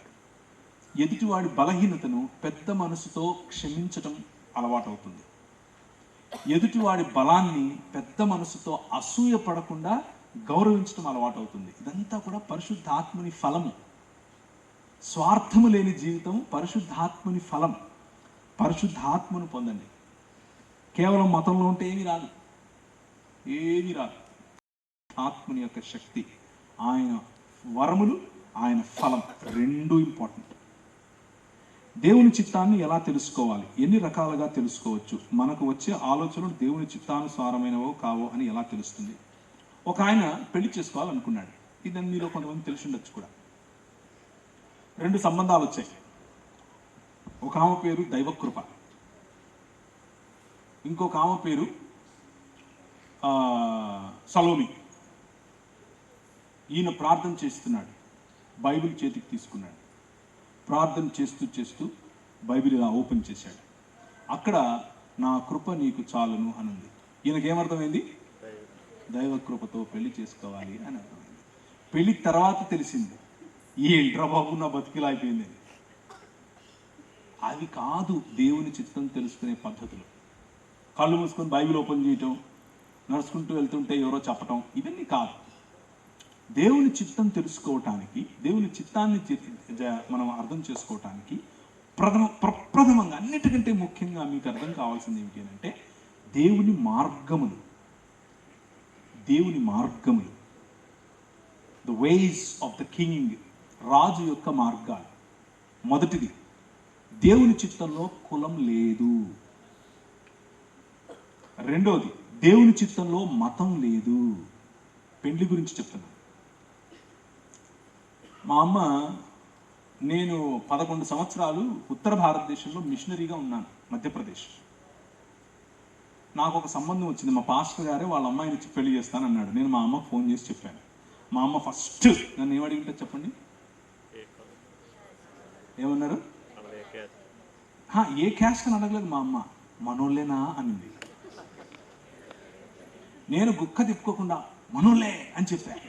అబ్బా సంతోషంగా ఫోన్ పెట్టింది. మళ్ళీ 5 నిమిషాలకు చేసింది, ఒరే మధ్యప్రదేశ్లో హిందీ మాట్లాడే చోట మనోళ్ళు ఎక్కడి నుంచి వచ్చారా అని అడిగింది. వెలిగింది మా అమ్మ. నేను చెప్పా, మనోళ్ళేమా. మొదటిది క్రైస్తవులు, రెండోది ఆడపిల్ల. ఈ రెండే చూడాలి. ఆడపిల్లని పెళ్లి చేసుకోవాలి మగపిల్లలు, గుర్తుపెట్టుకోండి. మన దరిద్రం ఏంటంటే ఇది కూడా చెప్పాల్సి వస్తుంది ఈ మధ్య. ఆడపిల్లలు పెళ్లి చేసుకోకూడదు, మగపిల్లలనే చేసుకోవాలి. బైబిల్ అదే చెప్తుంది. మొదటిది దేవుని చిత్తం. రెండోది, నువ్వు నడిచే బాటలో నడిచే వాళ్ళే అయి ఉండాలి. ఈ రెండే దేవుని చిత్తానికి ఉన్న ప్రధానమైనటువంటి, ముఖ్యంగా వివాహంలో. మిగిలినవన్నీ కూడా ప్రాధాన్యతలు. అంటే నువ్వు డాక్టర్ అయితే నీతో పాటు ఇంకొక డాక్టర్ని పెళ్లి చేసుకోవటంలో నీకు మంచిది అని నీకు అనిపిస్తే దానికి దేవుడు వద్దని ఏం చెప్పడు. కానీ నువ్వు ఏ రోజైతే నీ పైన నీ ఆలోచనలను కంట్రోల్ చేసేది బైబిల్ కాకుండా ఏ మనుధర్మ శాస్త్రమో, ఏ కుల శాస్త్రమో, ఏ మత శాస్త్రమో, ఏ ప్రాంత శాస్త్రమో అయితే అది బైబిల్ ప్రకారమైనటువంటి దేవుని చిత్తం తెలుసుకోవటం కాదు. కులాన్ని అంటూ పెట్టుకున్న రోజులు మీరు అసలు క్రైస్తవులుగా బ్రతకటం లేదు అని దాని అర్థం. కొంచెం కటువుగా మాట్లాడుతున్నాను కదా, కానీ అది నిజం. మీరు కులాన్నన్నా పట్టుకొని బ్రతకండి, క్రీస్తునన్నా పట్టుకొని బ్రతకండి. రెండు పడవల మీద కాలు పెట్టకండి. అది సెట్ అవ్వదు. ఇక ఉద్యోగ విషయంలో, వ్యాపార విషయంలో, వగైరా వగైరాల్లో దేవుని చిత్తం ఎలా తెలుసుకోవాలి? 66 పుస్తకాలున్న బైబిల్ గ్రంథంలో ఉన్న నియమాలను అనుసరించి చేసే వ్యాపారం, ఏ వ్యాపారమైనా సరే అది దేవుని చిత్తమే. దేవుని మార్గములకు వ్యతిరేకంగా ఉండే పని, బైక్ పట్టుకొని దేవుని ఇక్కడ నిలబడుకొని సువార్త చెప్పడంతో సహా ఏదైనా ఉంది అని అంటే అది దేవుని చిత్తం కాదు. నీ తలాంతులు, నీ ఆలోచనలు, నిన్ను చిన్నప్పటి నుంచి దేవుడు పెంచిన విధానం, నీకు ఇచ్చినటువంటి టాలెంట్స్, నీకు ఇచ్చినటువంటి సుగుణాలు, ఏదైనా ఒక పనిని చేస్తున్నప్పుడు ఆటోమేటిక్గా చాలా ఈజీగా, చాలా చాలా సులువుగా నువ్వు చేసుకుంటూ వెళ్ళిపోతావు. అది ఒక రకంగా దేవుడు నీతో మాట్లాడేటటువంటి, దేవుడు నీకు ఇచ్చేటటువంటి ఆమోదం అది. అలాగే దేవుని చిత్తాన్ని తెలుసుకోవటానికి 66 పుస్తకాలున్న బైబిల్ గ్రంథంలో ఉన్న నియమాలతో పాటుగా మంచి జ్ఞానము గల, మీకంటే ముందు ఆ పని చేసిన వారితో సంప్రదించండి, తప్పేమీ లేదు. సంప్రదించి వాళ్ళు ఎలా చేశారో తెలుసుకోండి. 2, ప్రార్థన పూర్వకంగా సంఘములో ఉన్న పెద్దలు, సంఘములో ఉన్న నాయకులను సంప్రదించండి. వారి ద్వారా కూడా దేవుడు మీతో మాట్లాడతాడు. తల్లిదండ్రులను సంప్రదించండి. మీరు ఏదైనా జాబ్కి వెళ్ళాలి అని అనుకుంటే దేవుని చిత్తాన్ని ప్రార్థనలో వాటిని ఉంచి, నాకు కావలసినట్లుగా నన్ను నడిపించు అని ఆయనకు అప్పగించి, ఆ ప్రొఫెషన్లో ఉన్నటువంటి, మీకంటే ముందు ఆ ప్రొఫెషన్లో ఉన్నటువంటి వారి యొక్క సలహాలు, సూచనలు తీసుకోండి, తప్పేమీ లేదు, మంచిది. అలా చేయటం వల్ల స్పష్టత వస్తుంది. కానీ ప్రతిసారి చాలా క్లియర్గా అన్ని తెలిసిపోతాయి అని అనుకోకండి. ఆయన వాక్యము మన పాదములకు దీపం. ఒక అడుగు వేస్తే ఇంకొక అడుగు మనకు కనిపిస్తుంది. మన త్రోవకు వెలుగు ఎప్పుడు అంటే ఆ త్రోవ మీద నడిచినప్పుడు. నాకు 20 సంవత్సరాలు ఉన్నప్పుడు, అంటే 2000 సంవత్సరంలో దేవుడు నాకు చెప్పాడు, నువ్వు ఉత్తర భారతదేశం వెళ్ళాలి మిషనరీగా అని. నేను ఆయన దగ్గర కూర్చొని ఏం చేయాలి, నెక్స్ట్ నేనేం చేయాలి, ఎక్కడ దిగాలి, ఎవరితో మాట్లాడాలి, ఇవన్నీ ఏమో అడగలేదు. మొదటి అడుగు వేయాలి. ఆయన అన్నాడు, నువ్వు వెళ్ళమన్నాడు, వెళ్ళాలి. వెళ్ళిన తర్వాత ఒకటి తర్వాత ఒకటి ఆయన చూపిస్తూ వచ్చాడు, చేస్తూ వచ్చాడు, నేర్పిస్తూ వచ్చాడు. విధేయత ఒక అడుగులో ఉంటుంది. ఆ తర్వాత అడుగు, ఆ తర్వాత అడుగు, ఆ తర్వాత అడుగు ఆయన చూపిస్తూ వెళ్తాడు. సో అది గుర్తుంచుకోండి. విగ్రహారాధన గురించి ఇప్పుడు చాలా డిబేట్స్ జరుగుతున్నాయి. విగ్రహార్పితం మనం తినవచ్చు అని ఒక వాదన, తినకూడదని ఒక వాదన. ఏది కరెక్ట్గా చెప్పగలరు? దేవుని వాక్యం చాలా స్పష్టంగా ఏం చెప్తుంది అని అంటే, మార్కెట్లోకి వెళ్ళి మీరు ఏదైనా కొనుక్కోవాలి అని అంటే మార్కెట్లో ఉన్న ప్రతి ఒక్కటి ఏదో ఒక భావజాలానికి, ఏదో ఒక విగ్రహానికి అర్పితమే. గుర్తుంచుకోండి, ఏదో ఒక భావజాలానికి, ఏదో ఒక విగ్రహానికి అర్పితమే. కానీ మనకు తెలిసినటువంటి నిజమేమిటి? భూమి ఆకాశములను సృజించినది యెహోవా, భూమియు దాని సంపూర్ణతయు ఆయనది. ఇది మనం మీ ఊరికి వచ్చేటప్పుడు, మీ నవ్విపేటకు వచ్చేటప్పుడు నేను ఏ ఫీలింగ్లో వచ్చానంటే, మా నాయన నవ్విపేటది అని వచ్చాను. నిజంగా చెప్తున్నాను. నాకు కొత్తగా అనిపించదు. బికాజ్ నేను ఎలా ఫీల్ అవుతానంటే, ఇది మా నాయన ఊరు. అమెరికా వెళ్తే మా నాయన అమెరికా ఇది అని ఫీల్ అవుతాను నేను. అలా ఫీల్ అవ్వడం నేర్చుకోండి. మీకు అసలు తిరుగుండదు, ఎదురే ఉండదు. మార్కెట్లో ఏది దొరికితే అది తీసుకొని వచ్చి దేవునికి కృతజ్ఞతలు చెప్పి తినండి, ఏం కాదు. కానీ తెలిసి విగ్రహార్పితమైనటువంటి ప్రసాదముగా తీసుకున్న చివరన మీకు ఇచ్చి మీ విశ్వాసాన్ని బలహీనపరచటానికి ప్రయత్నం చేస్తే చాలా మంచిగా, చాలా తగ్గింపుతో ఆయనకు చెప్పండి, చూడు బ్రదర్, ఇది మామూలు లడ్డు లాగా నేను తింటే నువ్వు బాధపడతావు కదా. నేను నడిచే మార్గంలో ఇది వద్దని చెప్పారు కాబట్టి నిన్ను అవమానించడం నాకు ఇష్టం లేదు. మామూలు లడ్డుగా తింటే నువ్వు బాధపడతావు. ఇది ప్రసాదంగా అంటే నేను నడిచే మార్గం వద్దని చెప్తుంది. కాబట్టి ఏమనుకోబాకండి అని ఒక్కసారి స్టాండ్ తీసుకొని చెప్పండి. ఏం కాదు, స్నేహం పోగొట్టుకోవద్దు, సంబంధం పోగొట్టుకోవద్దు, స్నేహంగా సంబంధంతోనే ఉండండి. కానీ మీరు నమ్ముతున్న దాన్ని ధైర్యంగా చెప్పండి, తప్పేమీ లేదు. ఎవరినో గెలుచుకోవాలని, ఎవరి గుడ్ బుక్స్లో మంచిగా నేను ఉండాలి అన్న ఉద్దేశంతో మీ విశ్వాసాన్ని మీరు పోగొట్టుకోవద్దు. అది తప్పు, అలాంటివి చేయలేదు. ఒక ఆయన నాతో అన్నాడు, మేము ప్రసాదం ఇస్తూ నువ్వు తీసుకోవు అన్నాడు. అలా కాదు బ్రదర్. ఉదాహరణకు నేను రేపు మధ్యాహ్నం బీఫ్ బిర్యానీ వండుకొని వస్తాను, నువ్వు తింటావా అని అడిగాను. నేను తిన్నాడు. ఎందుకు? తిను, తప్పేంటి? లేదు అది మాకు వద్దు అన్నాడు. ఇది కూడా అంతే బ్రదర్ అని చెప్పాను. ఇది కూడా అంతే. ఎందుకు దాన్ని అంతగా పెద్దగా ఎందుకు చేస్తున్నారు? మనం వీఆర్ స్టిల్ ఫ్రెండ్స్ అని చెప్పాను. ఆ తర్వాత నుంచి ఆ అబ్బాయి నాకు ఇవ్వడం మానేశాడు. మంచిగా స్నేహంగానే ఉంటాం ఈ రోజుకు. ఎవరిని పోగొట్టుకోకూడదు, అందరితో మంచిగా ఉండాలి, అందరినీ ప్రేమించాలి. అన్న, ఈరోజు మీరు చెప్పిన మెసేజ్లో కొత్త ఆకాశం కొత్త భూమి ఇక్కడే అంటున్నారు. కొలసి 3:1 పైనున్న వాటిని వెతకాలి అని ఉంది. అంతే, పరలోకం కాదా? పైన ఉన్న వాటి పైన ఒకసారి తీసి చదవండి. కొలసి 3 సందర్భానుసారంగా బైబిల్ తీసి మనం అర్థం చేసుకుంటే పైనున్న వాటిని అన్నదాని యొక్క అర్థం మనకు తెలిసిపోతుంది. కొలసి 3 గట్టిగా చదవాలి. క్రొత్త ఆకాశము క్రొత్త భూమి అని అంటే పైనున్న వాటిని అని ఆ సందర్భంలో మనకు కనిపిస్తుందా అనేది నా ప్రశ్న. చదవాలి.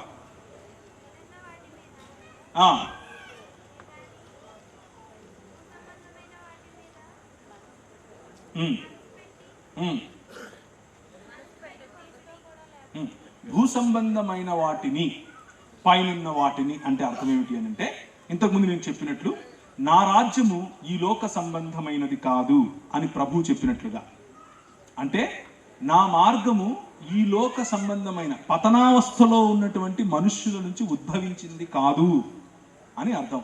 భూ సంబంధమైనది అని అంటే భూమి మీద ఉన్న ఇల్లు, భూమి మీద ఉన్న మనుషులు, భూమి మీద ఉన్న సంబంధాలు, ఇవన్నీ వీటి మీద దృష్టి పెట్టద్దండి అని కాదు దాని అర్థం.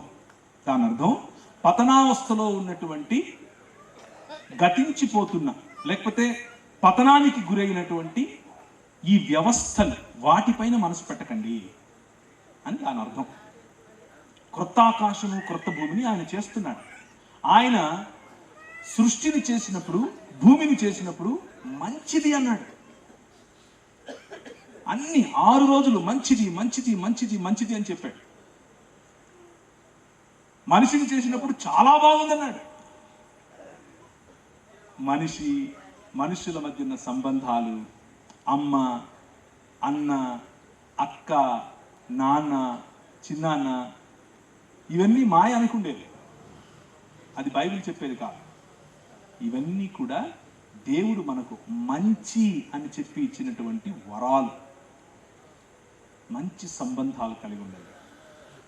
ఈ భూమి మీద దీనిని ఆయన రూపాంతరము చెందించినప్పుడు, పాపము అనే మలినాన్ని కడిగేసినప్పుడు, మిక్కటమైన వేండ్రముతో అవన్నీ గతించిపోయినప్పుడు, లయమైపోయినప్పుడు, నూతన ఆకాశము నూతన భూమి వచ్చినప్పుడు కన్నీరు ఉండదు, సంబంధాలు ఉంటాయి, సంతోషం ఉంటుంది, దేవునితో సహవాసం ఉంటుంది, దేవునితో కలిసి రాజ్యం చేస్తాం, ఏలుబడి చేస్తాం. సో పరలోకం అంటే వేరే లోకానికి వెళ్ళిపోయి ఇతర మత గ్రంథాలు చెప్పినట్లుగా ఎవరో నాట్యం వేస్తూ అప్సరసలు మీ దగ్గరకు వస్తారు, లేకపోతే ఇంకొక గ్రంథాలు చెప్తున్నట్లుగా హూరీలు పెద్ద పెద్ద ఛాతి వక్షములతో పెద్ద పెద్ద కన్నులతో మీ దగ్గరకు వచ్చి పూరీలు పెడతారు. అది కాదు క్రైస్తవ భావజాలం. అది కాదు క్రైస్తవ భావజాలం. నూతన ఆకాశం నూతన భూమి, దేవుడు సృష్టిస్తున్నటువంటి నూతన మానవత, దేవుడు సృష్టిస్తున్నటువంటి నూతన సృష్టి. అందుకనే ప్రభు అన్నాడు గలతీయులకు రాసిన పత్రికలో 6వ అధ్యాయంలో, క్రొత్త సృష్టి పొందుటైందే కానీ సున్నతి పొందుటైనను పొందకపోవటైందని ఏమీ లేదు.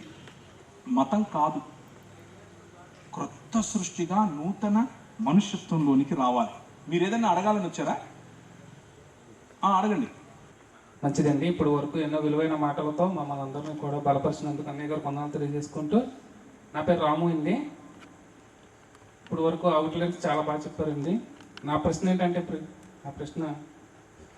ఈరోజు ప్రపంచంలో ఉన్న క్రైస్తవులందరికీ కూడా ఐక్యత, ఎబిసి పత్రిక 4వ అధ్యాయము 1వ వచనం ప్రకారం, కాబట్టి మీరు సమాధానమైన బంధము చేత ఆత్మ కలిగించు ఐక్యతను కాపాడుకునేటి యందు శ్రద్ధ కలిగిన వారే ప్రేమతో ఒకరినొకరు సహించుకొనుచు మీరు పిలువబడిన పిలుపులకు తగినట్లుగా సంపూర్ణ వినయముతోనూ సాత్వికంతోనూ దీర్ఘశాంతంతో ఉండమని పౌలు గారు చెప్పారు కదండి. మరి ఈనాడున్న క్రైస్తవులందరూ కూడా ఐక్యత కలిగి ఒకరి పట్ల ఒకరు సమాధాన భావంతో ఉంటున్నారా? ఆత్మ కలిగించే ఐక్యత, ఒకవేళ బాప్తిసం తీసుకున్న తర్వాత ఆత్మ ఉంటే అది ఇలా ఉంటున్నారా లేదనేది మీకేమనిపిస్తుంది? నాకైతే లేదు అనిపిస్తుంది సార్. ఆన్సర్ అదే. దీనికి మనకి ఉండాలి అని చెప్తున్నాం, అది ఇప్పుడు ఉన్నారని చెప్పలేకపోతున్నాం. అదే సార్. మీరు అన్నది కరెక్ట్. మీ ఆందోళన, మీ బాధని అర్థం చేసుకుంటాను. కాకపోతే ఎలా ఉండాలి, ఎప్పుడు సాధ్యమవుతుంది అనేది ఒకవేళ మీ ప్రశ్న అయితే, అవును సార్, అవును. క్రీస్తుకు కలిగిన ఈ స్వభావం, ఈ భావం, ఈ తగ్గింపు, ఈ నూతన మనుష్యత్వం అన్నది మనము కలిగి ఉన్నప్పుడు, ఫిలిప్పి 2 మీరు ఫిలిప్పి 1 చదివారా, 4 చదివారు? ఎఫ్ఎస్సి 4 చదివారు. నేను ఫిలిప్పి 2 చెప్తున్నాను. ఫిలిప్పి 2, క్రీస్తుకు కలిగినటువంటి ఇదే స్పృహ, ఇదే ఎరుక, ఇదే తగ్గింపు మనలో వస్తే సాటి మనిషిని గౌరవిస్తాం. సాటి మనిషితో తొడగొట్టడం మానేసి, సాటి మనిషి ముందు మీసం తిప్పడం మానేసి సాటి మనిషిని గౌరవిస్తాం, చక్కగా కలిసి ఉంటాం. ఇగో ఎందుకు మనకు అన్న ఆలోచన, తగ్గింపు. ఏ దేశం వెళ్ళినా, ఏ మాటలు ఎంత పెద్ద చదువుకున్నా, మన థియలాజికల్గా మనకున్న అవగాహనలో వ్యత్యాసం ఉండొచ్చు. మీరు ఒకటి నమ్మొచ్చు, నేను ఒకటి నమ్మొచ్చు. నువ్వు వేరే మతం అయి ఉండొచ్చు, నేను వేరే మతం అయి ఉండొచ్చు. నువ్వు వేరే ప్రాంతం అయి ఉండొచ్చు, నేను వేరే ప్రాంతం అయి ఉండొచ్చు. కానీ మనందరం మనుషులం. మనం దేవుని స్వరూపం, దేవుని పోలికలో ఉన్న మనుషులం. కాబట్టి ఒకరినొకరు గౌరవించుకోవాలి అన్న చిన్న స్పృహ ఉంటే చాలా ఐక్యత ఉంటుంది. ఎవరిని దూషించాల్సిన అవసరం లేదు, ఎవరితో పోరాడాల్సిన అవసరం లేదు, ఎవరిని కొట్టాల్సిన అవసరం లేదు. చక్కగా బ్రతకచ్చు. అది ఒకరోజు అవుతుంది, ఈరోజు లేదు, మెల్లిమెల్లిగా వస్తుంది. ఒకరోజు దేవుని రాజ్యం సంపూర్ణముగా ఇక్కడ వచ్చినప్పుడు ఉంటుంది. ఇంకో ప్రశ్న సార్, అడగండి. మత్తయి సువార్త 6వ అధ్యాయం 10వ వచనంలో యేసుక్రీస్తు ప్రభువు వారు ప్రార్థన నేర్పించారు కదా సార్. పరలోకమందున్న మా కన్న తండ్రి, నీ రాజ్యం వచ్చుగాక, నీ చిత్తం పరలోకమందు నెరవేరినట్టు భూమి యందు కూడా నెరవేరును గాక అని అన్నారు కదండి. అంటే పరలోకంలో దేవుని చిత్తం నెరవేరుతుంది, భూమి యందు కూడా నెరవేరాలంటే మనం ఎలా ఉండాలి? దేవుని రాజ్యం వచ్చిందా? సో నీ చిత్తము పరలోకమందు నెరవేరుచున్నట్లు భూమి మీద నెరవేరును గాక అని అంటే, పరలోకం అన్నది దేవుని నివాస స్థలం, ది ప్లేస్ ఆఫ్ గాడ్ అని పిలుస్తారు పరలోకం అని అంటే. భూమి నరులకు ఇచ్చాడు ఆయన. 116వ కీర్తన 16వ వచనం, 15-16 వచనాలు. ఆకాశములు యెహోవా వశము, భూమిని ఆయన నరులకు ఇచ్చి ఉన్నాడు. సో ఆయన నివసించేటటువంటి ఆయన స్పేస్లో ఎలాగైతే ఆయన చిత్తం ఏమిటి? న్యాయము, కనికరము, దీన మనస్సు కలిగినటువంటి జీవు, అవి ఉండటం. అది అక్కడ నెరవేరుతున్నట్లే భూమి మీద నెరవేరాలి. ఎప్పుడు నెరవేరుతుంది అని అంటే, ఆయన రాజ్యము సంపూర్ణముగా వచ్చినప్పుడు. ఆయన రాజ్యం వచ్చేసింది, ఆయన రాజ్యం వస్తూ ఉంది, అందులో మీరు నేను భాగస్థులం, మనం కలిసి పని చేయొచ్చు. ఒకానొక రోజు ఆయన సంపూర్ణముగా ఆ రాజ్యాన్ని మనకు ఇస్తాడు. మనం రక్షింపబడ్డాము, రక్షింపబడుతూ ఉన్నాము, సంపూర్ణంగా ఒకరోజు రక్షింపబడతాం. ఎప్పుడు? తిరిగి లేచినప్పుడు, పునరుత్థానంతో. సో త్రికాలములను సూచించి చెప్పేటటువంటి కార్యం ఇది, రక్షణ కార్యమైనా రాజ్య కార్యమైనా సరే. Thank you. పూర్ణ హృదయముతో ఆరాధన చేస్తే దేవుడు కనిపిస్తాడా? దేవుడు కనిపించటం అన్నది ఆయన చేతిలో ఉంది. ఆయన పురాతన కాలము నుండి శాశ్వత కాలము తన ప్రత్యక్షతను చూపిస్తూ వస్తున్నాడు అని దేవుని వాక్యం చెప్పింది. ఈరోజు అదే నేను మీతో చెప్పాను. పూర్ణ హృదయంతో ఆరాధన చేస్తే ఆయన కనిపిస్తాడు, కాబట్టి నేను పూర్ణ హృదయంతో ఆరాధన చేస్తాను అని అంటే కుదరదు. దేవుడు ఆత్మ గనుక మనము ఆత్మలోను సత్యంతోనూ ఆరాధన చేయాలి. కనిపిస్తే మాత్రమే ఆయన దేవుడు కాదు, కనిపించినా కనిపించకపోయినా ఆయన దేవుడే. ఆయన మన మధ్య ఇప్పుడు ఇక్కడ ఉన్నాడు. కాకపోతే ఆయన రియాలిటీ వేరు, మన రియాలిటీ వేరు. మనకు ఆయనకు మధ్య ఒక తెర ఉంది. ఆ తెర క్రీస్తు చింపేశాడు. కాబట్టే ఆయన మనిషి అయినను దేవుని కుడిపార్శ్వమును కూర్చోగలిగాడు. మన రియాలిటీకి కూడా ఆ తెర చిరగబోతోంది. దాన్నే పెరుజియా అన్న పదం వాడారు. పెరుజియా అంటే తను బయలుపరుచుకోవడం, ఫిజికల్గా మనకు కనిపించడం. ఒకరోజు వస్తుంది, మనం చూస్తాం. ఆరాధనలో భాషలు మాట్లాడుతున్నారు, అది నిజం అని ఎలా నమ్మాలి? బైబిల్ చెప్తోంది కాబట్టి నమ్మాలి. బైబిల్ చెబుతోంది అన్య భాషల చేత మిమ్మల్ని నింపుతాను అని చెప్పింది, కనుక నమ్మాలి. కొందరు కావాలని ఎదుటివారు చెప్పే మాటలు, ఎదుటివాళ్ళు వల్లించే మాటల్ని వీళ్ళు కూడా వల్లిస్తూ అది దేవుని లేదా దేవుడిచ్చిన అన్య భాషలు అని అనుకుని మోసపోతుంటారు. ఒక రకమైన పర్ఫార్మెన్స్ చేస్తూ ఉంటారు. దాన్ని మీరు లైట్ తీసుకోవచ్చు, ఇబ్బంది ఏం లేదు, దాన్ని లైట్ తీసుకోవచ్చు. కానీ పరిశుద్ధాత్మని యొక్క వరాలు ఉన్నాయా? 100% ఉన్నాయి, 100% ఉన్నాయి. నేనే దానికి ఎగ్జాంపుల్. నేను ఒకరోజు ఇక్కడ నుంచి అమెరికా మధ్యప్రదేశ్ వెళ్ళాలని చెప్పాను. నాకు హిందీ ఏమొచ్చు అంటే మై జాతా హై మై ఆతా హై, ఇంతే వచ్చు, ఇంకేం రాదు. మోకాళ్ళ మీద పడి ప్రార్థన చేశాను, దేవుడా నేను అక్కడికి వెళ్తున్నాను, నన్ను వెళ్ళమన్నావు, వెళ్తాను. సరే, నేను అక్కడికి వెళ్ళి ఏం చేయాలి? ట్రైన్లో ఇదే బాధ, ఇదే ప్రార్థన.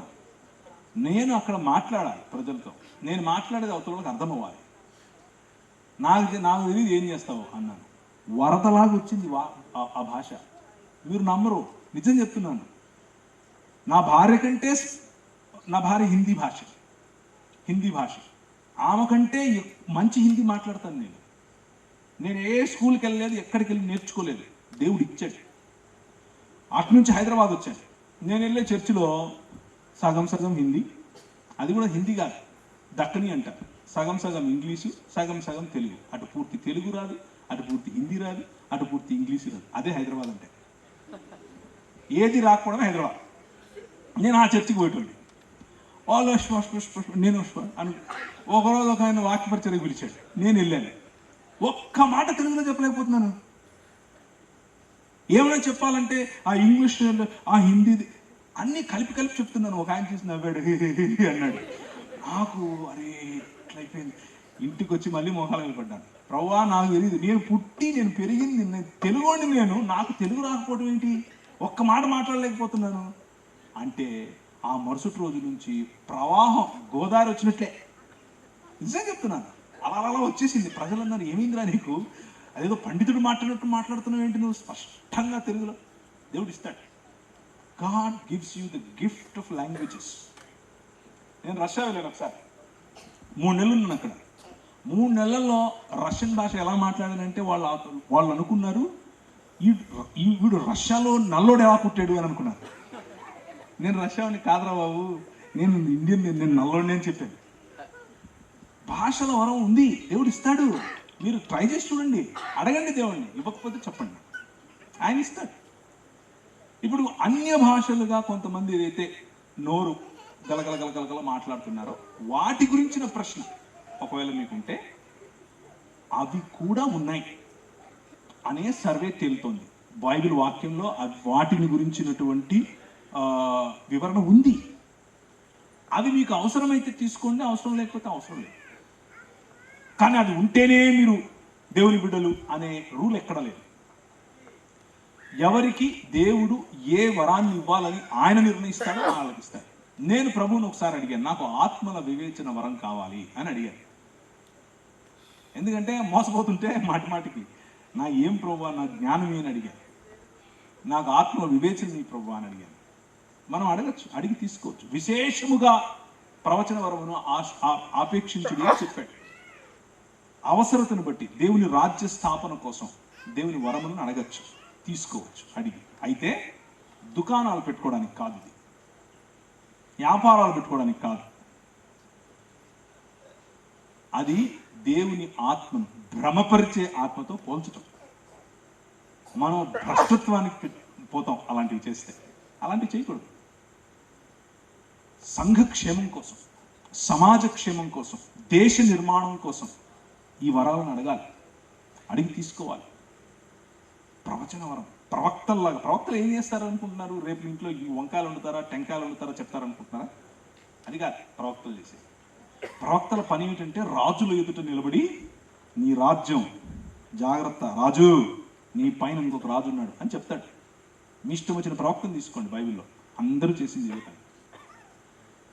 ప్రభుత్వాలను, రాజులను, అధికారులను దేవుని రాజ్యము క్రిందికి, దేవుని అధికారం క్రిందికి తీసుకొని రావటం ప్రవక్తలు చేసే పని.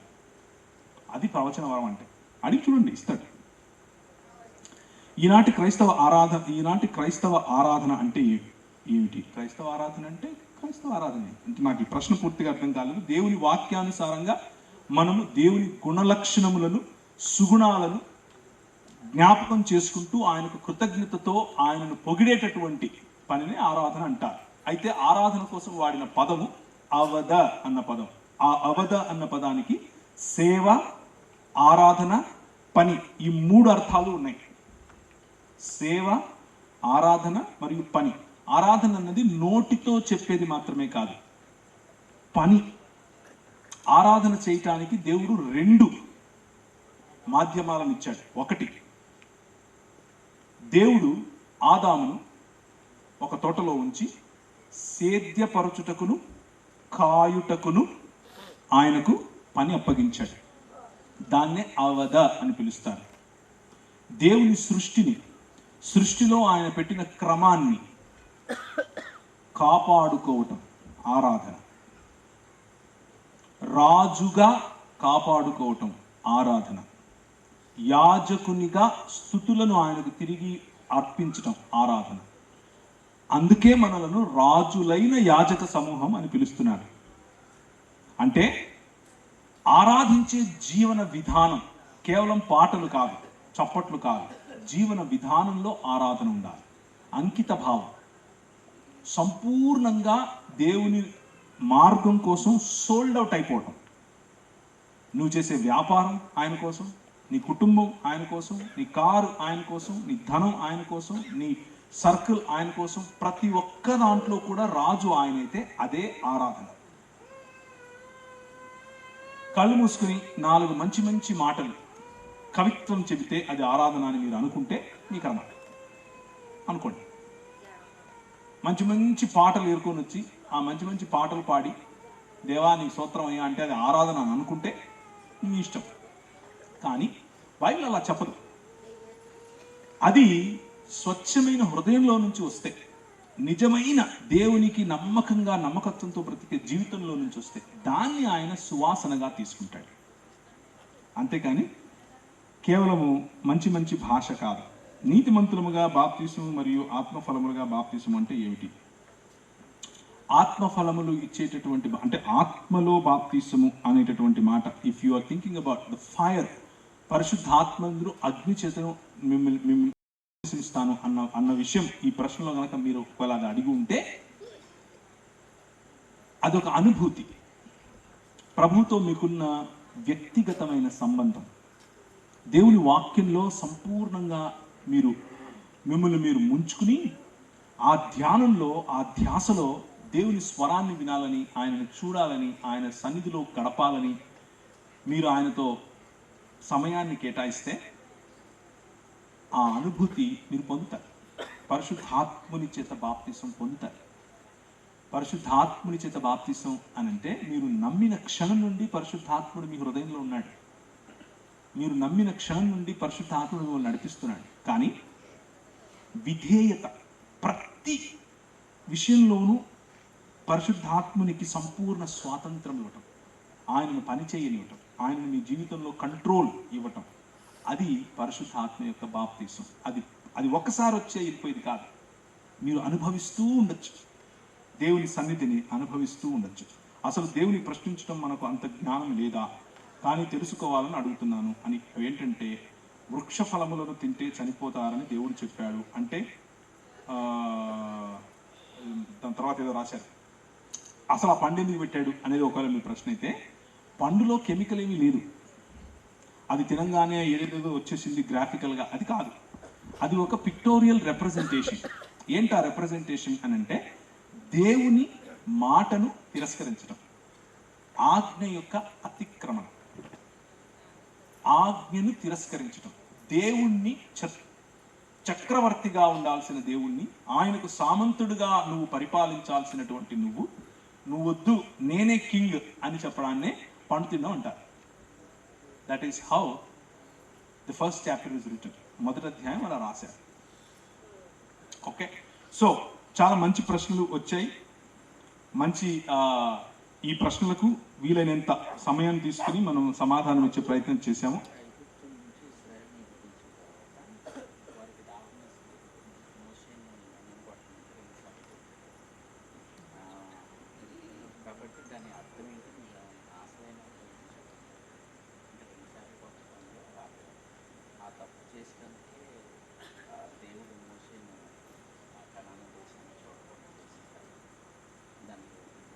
సో ఇక్కడ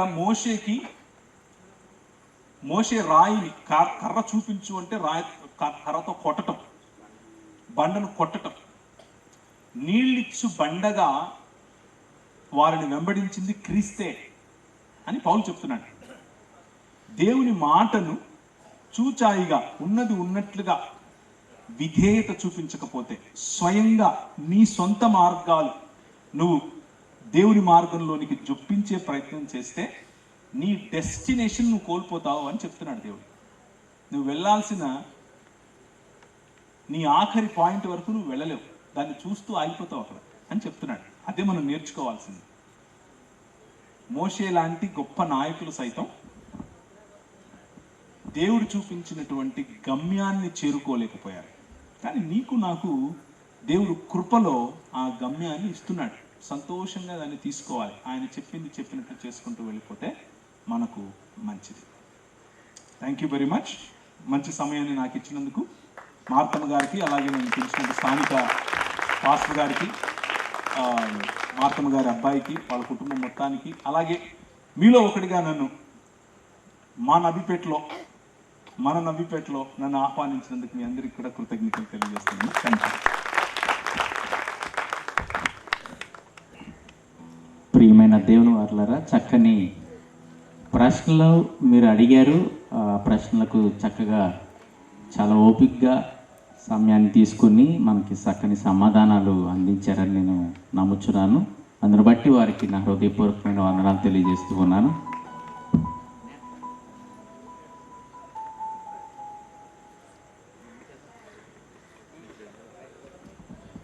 దయచేసి అందరూ కూడా తలలు వంచండి, కళ్ళు మూసుకోనండి. ప్రార్థన చేసుకుందాం.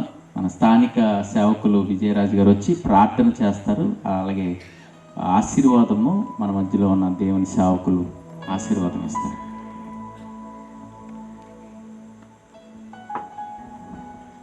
ప్రార్థన చేసుకుందాం. అందరూ తలలో ఉంచండి. అత్యంత ప్రేమ స్వరూపుడైన తండ్రి, మీ అపారమైన కృపను బట్టి స్తుతిస్తూ ప్రార్థన చేస్తూ ఉన్నాము. నీ కుమారుడు ప్రవీణ్ గారిని ఈ నబీపేట గ్రామానికి మీరు నడిపించి మీరు చూపించిన కృపను బట్టి స్తోత్రాలు చెల్లిస్తున్నాం. మీరు సర్వలోకానికి వెళ్ళి సర్వ సృష్టికి సువార్తను ప్రకటించుడని వాక్య వాగ్దాన ప్రకారము ప్రభు, అది నాయన మహాపట్టణమైన తండ్రి నా నగరమైన దేశమైన చిన్ని కుగ్రామమైన నీ మాటకు లోబడి ప్రభా నీ కుమారుడు విధేయతతో వచ్చి ప్రభా నాయన నడిపించిన పరిశుధాత్ముడా నీకు వందనాలు చెల్లిస్తున్నాం. నీ కుమారుడు ప్రవీణ్ గారిని ప్రభా అధికంగా దీవించండి ప్రభా. బైబిల్లోని మర్మాలను మీరు బయలుపరుస్తూ నువ్వు రారాజుగా ప్రభా ఈ లోకాన్ని వెళ్ళిచి ఉన్నప్పుడు ప్రభా నాయన ప్రతి కాలంలో నేను రాజుగానే ఉన్నానని, నన్ను ప్రేమించిన వారు దీవించబడ్డారు, నన్ను విడిచిపెట్టిన వారు ఎదుగునైనా శ్రమలు అనుభవించారని ప్రభాతనైనా ఎదుగునైనా గ్రంథాలను ప్రభాతండి మాకు నేను బయలుపరిచిన దేవానికి స్తోత్రాలు చెల్లిస్తున్నాం. నీ చిత్తం ఏదో నీ చిత్తాన్ని నడిపించడానికి ప్రభా తండ్రి నాయనా ప్రభు అన్ని శాస్త్రాలు తెలిసిన ప్రభా తండ్రి అపోస్తలుడైన పౌలును మీరు ఏర్పాటు చేసుకున్నారంటే నాయన అది నాయన మీ యొక్క మహాకృప ప్రభా. యూదుల్లోంచే రక్షణ రావాలి. ఇదైనా ఏ యూదులైతే యేసు దేవుడు కాడని నాయన ప్రభా తండ్రి వారు రాజు మాకు రాజు నాయన ఈయన కాదని ప్రభా నాయన తండ్రి వాదించారు ప్రభా తండ్రి, ఆ యూదుల్లోంచి ప్రభు నాయన అపోస్తలుడైన పౌలును మీరు సిద్ధపరిచి ప్రభా తండ్రి అయినా ఇదిగో నాయన మీ రాజ్యాన్ని ప్రభా తండ్రి ఈనాటి వరకు ప్రకటిస్తున్నారు. అందుని బట్టి స్తుతిస్తున్నా తండ్రి. దానిలో భాగంగా ప్రభా నీ కుమారుడు ప్రవీణ్ గాని ప్రభా మీరే మర్మాలు బయలుపరిచే కుమారుడిగా ప్రభా మీరు ఆశీర్వదించి నడిపిస్తున్న విధానం బట్టి స్తుతిస్తూ ప్రార్థన చేస్తున్నాం. కూడి వచ్చిన ప్రభా తండ్రి ఎదుగునైనా ఆయా సేవకులందరినీ కూడా పేరు పేరు దీవించండి, వారి సంఘాలను దీవించండి. ఆయా గ్రామాల నుంచి ప్రభా విశ్వాసులు వచ్చారు ప్రభా వారందరినీ కూడా మీరు ఆశ్రయించి పంపించండి ప్రభా తండ్రి. ఎదుగునైనా ఆశీర్వాద భోజనము ఏర్పాటు చేయబడింది ప్రభా తండ్రి. ఈ ప్రార్థన అంతరము ప్రభాతం అందరూ కూడా ఈ ప్రేమ విందును స్వీకరించి ప్రభు నడిపించడానికి సహాయం చేయని ప్రార్థన చేస్తున్నాం తండ్రి.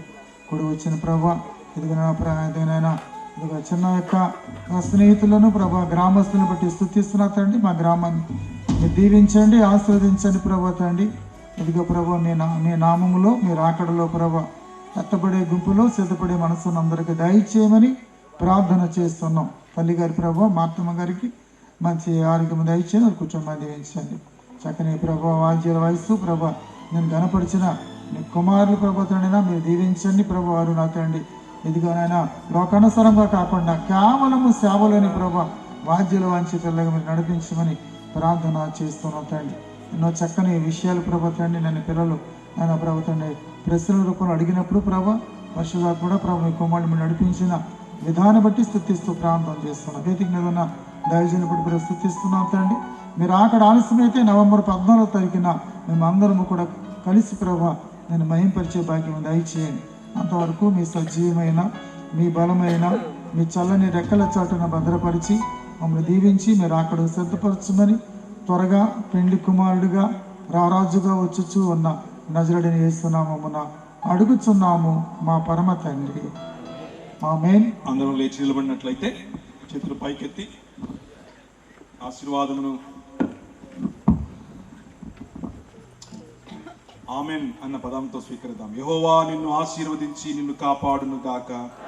యెహోవా నీకు తన సన్నిధిని ప్రకాశింపజేసి నిన్ను కరుణించును గాక. యెహోవా నీ మీద తన సన్నిధి కాంతిని ఉదయింపజేసి నీకు సమాధానమును కలిగించును గాక. ఇప్పుడు మన తండ్రి అయిన దేవుని యొక్క ప్రేమ, కుమారుడైనటువంటి యేసు క్రీస్తు యొక్క కృప, తొట్టిల్లకుండా మనల్ని కాపాడి ఏ మచ్చ డాగు లేకుండా క్రీస్తు స్వరూపమందు దినదిన ప్రవర్తమానముగా మనల్ని రూపాంతరము చెందిస్తున్నటువంటి మనల్ని పొదుగుతున్నటువంటి పరిశుద్ధాత్మని యొక్క సహాయము, సహవాసము, సహకారము ఇప్పుడును ఎల్లప్పుడూ ప్రాంగణంలో ఉన్న వారి మైకుల ద్వారా వింటున్న వారి సదాకాలము తోడై ఉండునుగా. అందరికీ వందన మరణార్థులండి. మరి భోజనాలు ఏర్పాటు చేయబడి అందరూ కూడా స్వీకరించవలసిన కూర్చున్నాం. అలాగే వచ్చే నెల నవంబర్ 14వ తారీఖున మళ్ళా గొప్ప సభ జరగబోతుంది. దాని కూడా దృష్టిలో పెట్టుకుని మీరందరూ కూడా సిద్ధపడని తెలియజేస్తున్నాం. Thank you all. బంగారులాగా బయటకు తీయాలి. ఆ ఉద్యమమే ఈ మార్గం. ఇది ఏదో చీప్ రిలీజన్ అని అనుకుంటారు పొరపాటున. అనేక మతాల్లో ఇది ఒకటి అని అనుకుంటారు. నో, ఇది అసలు మతమే కాదు.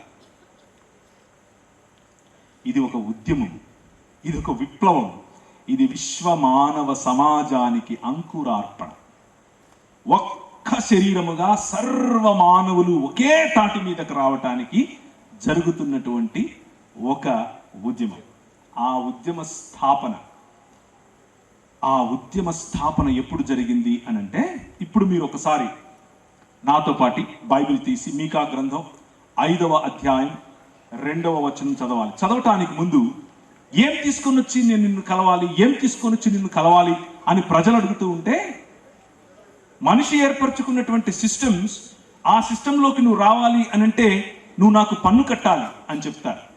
నువ్వు నాకు తలనీలాలు ఇవ్వాలి అని చెప్తారు, నువ్వు అంగచ్ఛేదం చేయాలి అని చెప్తారు, నువ్వు ఉపవాసం అని చెప్తారు, నువ్వు ఫలానా రకమైన బట్టలు అని చెప్తారు, నువ్వు ఫలానా రకమైన పనులు అని చెప్తారు. ఏదో ఒక రకంగా బయలుదేవుడు ఏమడుగుతాడు? నువ్వు నీ పంటను అడుగుతాడు. మొలెకు దేవుడు ఏమడుగుతాడు? బైబిల్లో ఇవన్నీ కూడా దేవీ దేవతల యొక్క పేర్లు. మొలెకు దేవుడు ఏమడుగుతాడు? నీ పిల్లలను బలిగా ఇమ్మని అడుగుతాడు.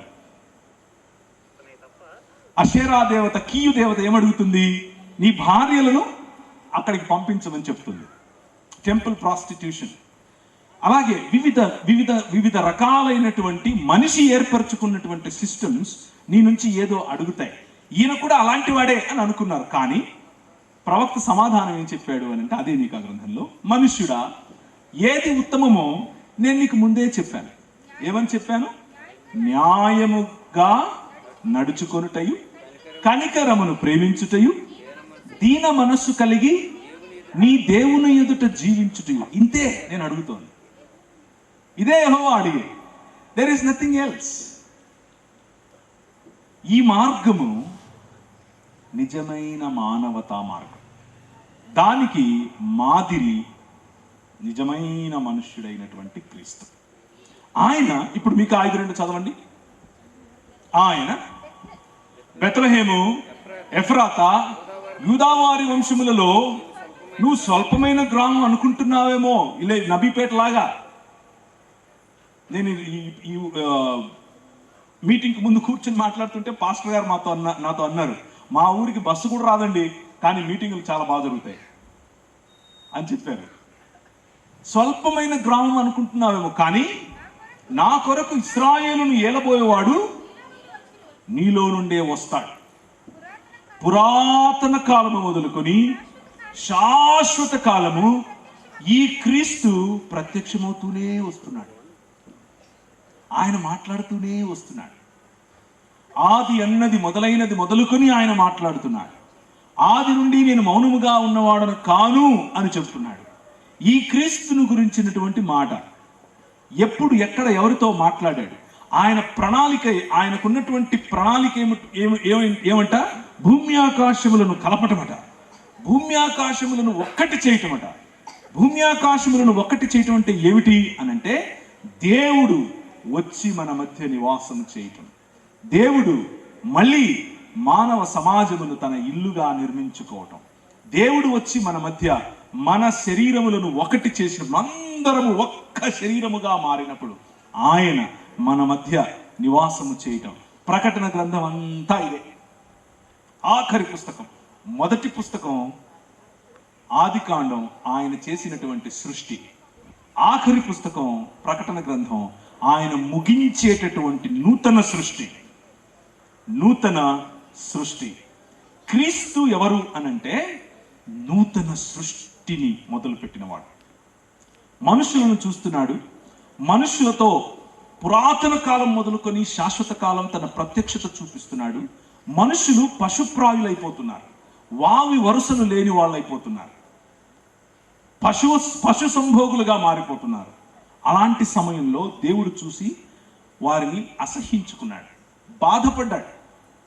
ఏంటి వీళ్ళు, నా స్వరూపం నా పోలిక చొప్పున నేను కట్టినటువంటి ఈ మందిరంలో, నేను కట్టినటువంటి ఈ నివాసములో నా పోలికగా, నా ప్రతిబింబంగా వాళ్ళని నేను పెడితే వీళ్ళేంటి ఇలా తయారయ్యారు, వీళ్ళని ఇలా వదిలేయకూడదు, ఏదో ఒకటి చేస్తాను.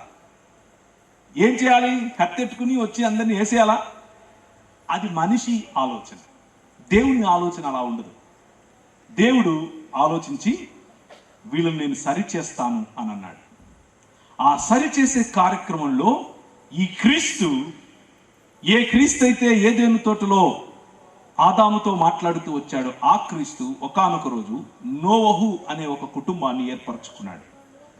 మొదటి నిబంధన, ఇదే నిబంధన ఈ రోజు వరకు నూతన నిబంధనగా మన మధ్య ఉంది. ఏంటా నిబంధన అంటే, నేను లయకారకుడిని కాదు, నేను నూతన సృష్టి చేస్తాను, నూతన సృష్టిగా మనుష్యులను తిరిగి నేను ఉద్ధరిస్తాను అని చేసినటువంటి నిబంధన. ఆ నిబంధనలో మనుష్యులను ఏర్పరచుకొని మిగిలిన మనుష్య సమాజం అంతా కూడా నశించిన క్రమంలో ఒక్క కుటుంబం నుంచి మళ్ళీ మనుష్య సమాజాన్ని తీశాడు. మనుష్య సమాజం పెరుగుతూ ఉంది. కానీ వారి ఊహలోని, ఆలోచనలోని ప్రతిదీ కేవలం ఎల్లప్పుడూ చెడ్డగా ఉన్న కారణం చేత వారిలో నుండి తీసినటువంటి ఒక్క వ్యక్తి, ఒక్క కుటుంబం నుంచి మళ్ళీ సమాజాలు మొదలయ్యాయి. మొదట నిమ్రోదు సమయంలో నుండి భయంకరమైనటువంటి ఆలోచనలు, భయంకరమైనటువంటి పనులు. నేను రాజు అని అనుకున్నాడు నిమ్రోదు. ఐ యామ్ ద కింగ్ అని మళ్ళీ ఈ రాజు నిరూపించి, అక్కడ నుంచి ఈ నాగరికత ఎలా పయనించింది అని అంటే మెసొపొటేమియా నాగరికత వైపుకు వెళ్ళింది. మెసొపొటేమియా నాగరికతలో నుండి ఇంకొక కుటుంబాన్ని తీశాడు. ఆ కుటుంబం పేరే అబ్రహాము అనే కుటుంబం. అబ్రహామును పిలిచి, నీ ద్వారా నేను ప్రపంచాన్ని ఆశీర్వదిస్తానని చెప్పాడు, ప్రపంచాన్ని ఐక్యపరుస్తానని చెప్పాడు. నీ పిల్లలు, నీ పిల్లల పిల్లలు, నీ పిల్లల పిల్లల పిల్లల కారణం చేత ప్రపంచం అంతా కూడా ఆశీర్వదింపబడుతుంది అని చెప్పాడు. ఫలించండి, అభివృద్ధి చెందండి, విస్తరించండి, భూమిని నిండించండి, దానిని ఏలండి అనేటటువంటి బాధ్యతతో కూడినటువంటి ఈ ఆశీర్వాదము మళ్ళీ రిపీట్ చేశాడు నోహుతో, ఆ తర్వాత అబ్రహాముతో. అబ్రహాముకు చెప్పి అబ్రహామును ఏర్పరచుకుని తన పిల్లల గురించి ముందే చెప్పాడు. నీ పిల్లలు 400 పైచిలుకు సంవత్సరాలు ఎక్కడుంటారు? మనిషి పాలనలో ఉంటారు. మనిషి పాలనలో ఉంటే ఎంత నీచమైన బ్రతుకు మీకు ఉంటుందో మీరు చూస్తారు. దేవుని పాలన తిరస్కరిస్తే మీ బ్రతుకులు ఎలా అవుతాయో మీరు చూస్తారు. దాని తర్వాత నేను గగనాన్ని వంచి నువ్వు రావాలి అని నువ్వు అడుగుతావు, గగనాన్ని చీల్చుకొని నువ్వు రావాలి అని నువ్వు అడుగుతావు, నేను వస్తాను అని చెప్పాడు, పంపాడు. ఆ రోజుల్లో మెసొపొటేమియా ప్రాంతం ఈరోజు అమెరికా ఎలాంటిదో అలాంటిది. ఇప్పుడు మెసొపొటేమియా ప్రాంతంలో కరువు పడితే ఐగుప్తు ప్రాంతం వైపుకు ఈ నాగరికత ప్రయాణం చేస్తుంది. ఐగుప్తు ప్రాంతం ఆ రోజు మళ్ళీ వెంటనే ఒక 400 పైచిలుకు సంవత్సరాలలో ఐగుప్తు ప్రాంతము ప్రపంచంలోనే అతి గొప్ప సామ్రాజ్యం అయింది. ఈరోజు అమెరికా ఎలాగైతే శాసిస్తుందో అలా ఆ రోజుల్లో ఐగుప్తు శాసించేది. ఆ ఐగుప్తులో యోసేపు అనేటటువంటి ఒక చిన్న బాలుడిని తీసుకెళ్ళి ఆయన ద్వారా ఆ రాజ్యాన్ని ఆశీర్వదించడం మొదలుపెట్టాడు, ప్రపంచాలను ఆశీర్వదించడం మొదలుపెట్టాడు. దేవుని యొక్క నూతన సృష్టి కార్యాన్ని ఆయన చేయటం మొదలుపెట్టాడు. నోహుకు చేసినటువంటి నిబంధన, అబ్రహాముకు చేసిన నిబంధన, మోషేతో చేసిన నిబంధన. అబ్రహాము పిల్లలు బానిసత్వంలో ఉన్నారు. 10 రకాలైనటువంటి వనరుల చేత పాలింపబడుతున్నారు. ఆ 10 రకాలైనటువంటి వనరులు నీ పైన దేవుళ్ళు కాదు అని నిరూపించడం కోసం 10 రకాలైన తెగుళ్లను పంపి, ఆ 10 రకాలైన తెగుళ్లతో ఈ బాధపడుతున్నటువంటి అందరికంటే గొప్ప దేవుని నేను అని విర్రవీగినటువంటి ఫరో అనే రాజుకు చుక్కలు చూపించాడు దేవుడు. నువ్వు మనిషి, నువ్వు దేవుడివి కాదు అని గుర్తు చేశాడు. న్యాయమును మర్చిపోయింది ఐగుప్తు, కనికరాన్ని మర్చిపోయింది ఐగుప్తు, విర్రవీగటం, దీన మనస్సును మర్చిపోయింది ఐగుప్తు. ఆయన ప్రవేశించాడు. రండి పంపు నా పిల్లలను అని అన్నాడు. నో అన్నాడు, నువ్వు పంపాల్సిందే అని అన్నాడు. 10 రకాలైనటువంటి తెగుళ్ళ కారణం చేత ఫరో ఓడిపోయి చేతకాక మీరు వెళ్ళిపోండి అన్నాడు. అలా వెళ్ళటానికి బయటకు వచ్చినటువంటి చిన్న సమాజం దేవుని రాజ్యంగా పిలువబడింది. ఆ చిన్న సమాజం ఇశ్రాయేలు సమాజం. ఆ సమాజం వస్తూ ఉంటే ముందు చూస్తేనేమో ఒక పెద్ద సముద్రం, వెనక చూస్తేనేమో సైన్యం. ఏం చేయాలి? ముందు చూస్తే సముద్రం, వెనక చూస్తే సైన్యం. దేవుడు అన్నాడు నడవండి అన్నాడు. మోషే కర్ర, మోషేని వాడుకుని ఆ సముద్రాన్ని 2 పాయలుగా చీలిస్తే ఆరిన నేల మీద ఇశ్రాయేలీలుగా పిలువబడినటువంటి అబ్రహాము పిల్లలు నడిచారు. నడిచి బయటకు వచ్చారు. గద్దరెక్కల మీద మోసుకొని వచ్చినట్లు నేను నిన్ను మోసుకొచ్చాను కదా అని చెప్పాడు. కానీ ఇశ్రాయేలుతో అన్నాడు, నీకు రాజొద్దు, ఐ యామ్ ద కింగ్, నేను రాజును, నేను నడిపిస్తాను అని అన్నాడు. పగటిలో మేఘస్తంభంగా నడిపించాడు, రాత్రిలో అగ్నిస్తంభంగా నడిపించాడు. నీళ్ళిచ్చు బండగా వారిని వెంబడించాడు. వీరి తండ్రి అయినటువంటి యాకోబుతో పెనుగులాడినటువంటి క్రీస్తు ఈ క్రీస్తు. భూమి ఆకాశములను ఐక్యపరుస్తున్నటువంటి క్రీస్తు యెహోవా దూతగా వారి మధ్యకు వచ్చాడు. భూమి ఆకాశములను ఐక్యపరుస్తున్నటువంటి క్రీస్తు సైన్యములకు అధిపతి యెహోవాగా వారి ముందుకు వచ్చాడు. వారిని నడిపించడం మొదలుపెట్టాడు. నడిపించి తీసుకుని వచ్చినటువంటి ఇశ్రాయేలుతో అన్నాడు, నీకు న్యాయము మర్చిపోకూడదు, స్వాతంత్రం మర్చిపోకూడదు, న్యాయము నీకు నీ మధ్య జరగాలి, కాబట్టి నీకు నేను న్యాయాధిపతులను ఇస్తాను అని చెప్పాడు. న్యాయాధిపతులు బైబిల్ గ్రంథంలో ఆదికాండం పంచకాండములు అయిపోయిన తర్వాత ఏమొస్తుంది? న్యాయం. The main theme of Bible is justice. న్యాయమును జరిగించటమే బైబిల్లో ఉన్నటువంటి ప్రధానమైనటువంటి థీమ్. న్యాయం. కాబట్టి న్యాయాధిపతులను ఇస్తాను అన్నాడు. నీ మధ్య కనికరం ఉండాలి, కాబట్టి నీకు ఒక రాజ్యాంగాన్ని ఇస్తాను అని అన్నాడు. దాన్నే ధర్మశాస్త్రం అని పిలుస్తున్నాం. మనుష్యులను దేవుని రాజ్యముగా ఏర్పరిచాడు. మీ ద్వారా మీరు దీపపు స్తంభము. చూడండి, ఈ స్తంభం మీద దీపాలు కట్టారు.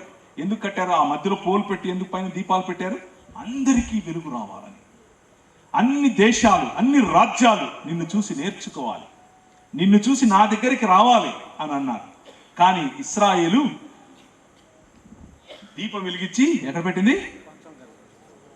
మతం కట్టింది. మతం కట్టింది. నిన్ను తాకను, నిన్ను ముట్టను, నీ దగ్గర తిన్ను, మీ ఇంటికి రాను, నేను అది గడుక్కోవాలి, నేను ఇది గడుక్కోవాలి, కోశర భోజనమే తింటాను, నువ్వు సమరయుడు అయితే మాట్లాడను, నిన్ను కలవను, ఇలాంటివన్నీ చేయటం మొదలుపెట్టింది. ఇశ్రాయేలు ఏ తప్పైతే ఆదాము నుంచి చేస్తూ వస్తారో మనుషులు, అదే తప్పును రాజ్యముగా ఏర్పరచుకున్న ఇశ్రాయేలు చేసింది. ఏం చేసింది? సమూయేలు దగ్గరకు వచ్చి, న్యాయాధిపతులు బాగానే ఉంది కానీ నీ కొడుకులు సెట్ అవరు, మాకేం కావాలి? రాజు కావాలి అని అడిగారు. రాజు కావాలి అని అడిగారు. అదేంట్రా, నేను కదా రాజు మీకు, నేను కదా భర్త మీకు, నేను కదా ప్రియుణ్ణి మీకు, నేను కదా తండ్రిని మీకు, నేను కదా కాపరిని మీకు, గద్ద తన పిల్లలను రెక్కల మీద మోసుకొచ్చినట్లు నేను కదా ఫరోను ఓడించి తీసుకొచ్చాను, ఇప్పుడు మీలో నుండే ఒక రాజు కావాలనుకుంటున్నారేంటి? సమూయేలు ఇచ్చేసే, నో ప్రాబ్లం. మనిషి ఏర్పరచుకునే సిస్టమ్స్, మనిషి ఏర్పరచుకునే వ్యవస్థలు, మనిషి ఏ విధంగా రోజు రోజుకు కృషించిపోతాడో చూసే వ్యవస్థలు వాళ్ళకు కావాలి కదా. ఏమన్నారంటే, మా చుట్టుపక్కల ఉన్న రాజ్యాలకు ఏ విధంగా అయితే రాజున్నాడో మాకు అలాగే కావాలి. ఈ న్యాయాధిపతులు అంటే కుదరదు మాకు, నువ్వు కనికరం చూపించంటే కుదరదు మాకు, దీన మనస్సు కలిగి బ్రతకాలి యెహోవా ఎదుట, ఎందుకంటే మనం ఆనుకోవాల్సింది ఆయన మీద అంటే కుదరదు, మాకు రాజు కావాలని అన్నాడు. దానికి ప్రభు అన్నాడు, నీకు రాజు కావాలా? తీసుకో. నీ రాజు గుర్రం మీద వెళ్తూ ఉంటే నీ పిల్లలు వెనకల ఈటలు బాల్యాలు పట్టుకుని పరిగెట్టాలి. నీ రాజు లోపలికి వస్తే కాళ్ళు కడగాలి. నీ రాజు లోపలికి వస్తే సెంటు పూయాలి. ఆయన అలిసొస్తే నువ్వు మసాజ్ చేయాలి. నీ పిల్లలు రొట్టెలొత్తాలి. ఇవన్నీ చేస్తారా మీరు అని చెప్పాడు. పర్లేదన్నారు, మాకు ఈ సిస్టమ్ బాగుందని అన్నారు. దేవుని రాజ్యముగా ఉండాల్సినటువంటి ఇశ్రాయేలు మతంలోనికి దిగజారింది. మతం కట్టుకొని మానవ కల్పితమైన, మానవ నిర్మితమైన రాజ్యాన్ని కట్టుకొని మానవ రాజ్యంగా మారింది. అప్పుడు ప్రభు అన్నాడు, నేను మీకు అక్కర్లేదా? సరే. మీరు న్యాయాన్ని జరిగించరా? సరే. మీరు కనికరాన్ని ప్రేమించరా? ఓకే.